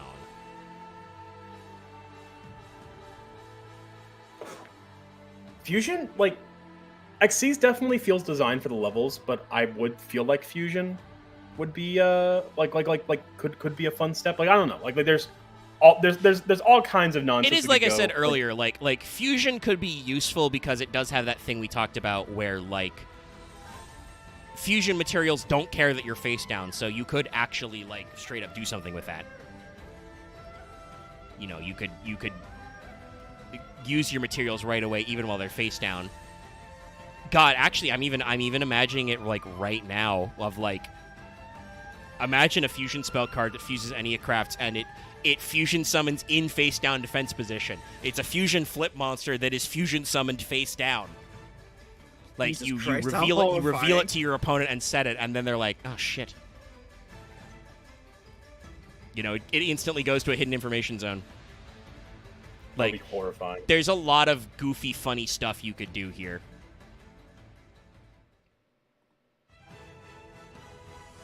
But yeah, I think with the wake ups covered, we've been here for over 3 hours. We can call it a day. There's a lot of very fun stuff. The new Blackluster / Chaos Magician stuff looks pretty cool. We might look at that another time, but I also don't know if they've revealed everything because it's, you know, they revealed a brand new archetype in a core set, so they might be hiding some stuff. Yeah. But we are getting more Chaos Origin news, so keep your eyes peeled for funny stuff. I'll have to see if there's any more Legacy support to catch up as we like to do that. Next week, I'd like to tentatively pencil in maybe another Genesis night. I mean, I had fun with that. Yeah.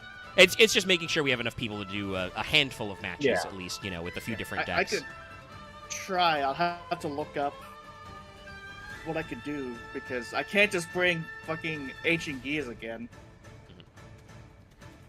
But we can assemble a few funny lists, because like I said, I've got some, you know, I can even they changed the points list since we last did a Genesis night, so I can do like some I can do Dragon Maid stuff different now. But also like try out the cool tune list and some other sweatier stuff. Once again, to cross-promote, because I do love to do that, even though these channels are bigger than me, I do love to plug people who make content I like. Hardleg has been running a ongoing series with MBT called Genesis Apocalypse, which is they started at 100 points and they go down by 10 points every week. And I believe... Did they already release an episode this week? I don't think they did. So I think the upcoming one is... no matter what, the next episode's the 0. That's either this week or next week. But like they've gone all the way from full 100 points to literally no points, with a lot of different like power levels being showcased. So like it really showed off how flexible Genesis is. So you should check that out. That is Genesis Apocalypse. MBT did say that even though they don't do great, he is still doing Genesis like deck lists. I think he calls that 100 point testing now. Yeah, well, I mean, the other thing is just like, I mean, he said himself, he's like, yeah, no, the Genesis event was really fun, and like this is like a really, this is like I do think like just despite his performance not doing as well as just generic Yu-Gi-Oh content, Genesis itself is very healthy, so like you should support. Yeah, there seem to be a good number of people at the proto YCS. Like honestly, it does kind of seem like maybe people like as a zeitgeist were like, oh, it's just the same as Advanced. Oh, you know, they're just gonna do this, they're just gonna do that. You know, I'm playing it like at like side pods with like the same 8 people over and over again. But playing like a big tournament actually seems to get people kind of like, oh no, this shit's hype. Well, like, the other thing is too is a whole thing here. Like I'm not gonna go over the entire video because you guys should go watch it. 20-minute video because it's a full, it's a comprehensive recap. But to gloss over the Genesis events. Showcasing, it was predominantly competitive, which is good to see. Like people are taking this format seriously, and it's not just a fun, goofy side event thing. Like what Time Wizard and the other formats that Konami definitely totally supported. Okay, so I probably have to get going now because I realize it's also do. So it's this is past the time I was meant to call up work to. Shifts, so I gotta That's go. okay. Yeah, we're ending anyway. I will outro everybody real quick. So watch other Yu-Gi-Oh creators' content. If you have not already seen those videos, like I won't say no. You can't like be like, oh, you know, Studio Omega sent me here. Like, you know, spread the subtle energy. But we'll be back tomorrow to stream Final Fantasy 14. What up? No, the MBT short about full arts, and I got jump scared by my extremely local OTS that I live by, like down the street just from. Randomly grabbed it. Yeah, that's so funny. Yeah. I looked glanced over. I'm like, just like almost spit out my drink, and I was like, huh? What do you mean? True jump scare hours. But yeah, so check those out. Like I said, we'll be back to streaming Final Fantasy 14 tomorrow. And also, as was mentioned earlier when Axe was here, I have worked on speaking of new content, I worked on a very long, it's a 2-hour video reviewing the Final Fantasy XIV tabletop RPG literally cover to cover, with like, you know, a properly written script, and like, you know, because there's no PDFs, I had to take pictures with my phone and like slap them into like a Google slideshow to make assets. So like there's real pictures of real rules in the game that I reference, so you can see what it's like if you're interested in playing it or purchasing it. So that's going to come out tomorrow. I finally got I after 3 uploads got the YouTube copyright gremlins not to attack me. So yippee! Because it uses 14 music in it, obviously, because I know what I'm doing. You know, I'm trying, chat. So please be excited for that. You'll see it soon, and we'll be back to streaming 14. And I think that's everything. Other than, I would say, do check out last Monday stream from yesterday. I said last Monday, a little weird. But Lucky and I are still playing Resident Evil 6. This time we didn't quit because the servers killed us. We just finished a chapter and had to fucking stop after 2.5 hours. Because it's Resident Evil 6. We're playing the good campaign, by the way. We're playing Leon's campaign, the good one. Yeah. So, yes, if you want to see us just slowly losing San, please watch the Resident Evil 6 streams, because that's how it is. And, you know, like them and comment and subscribe, and we'll see you later. Bye. Bye-bye. Just think, I think it gets worse from there. Oh, Bye. My God.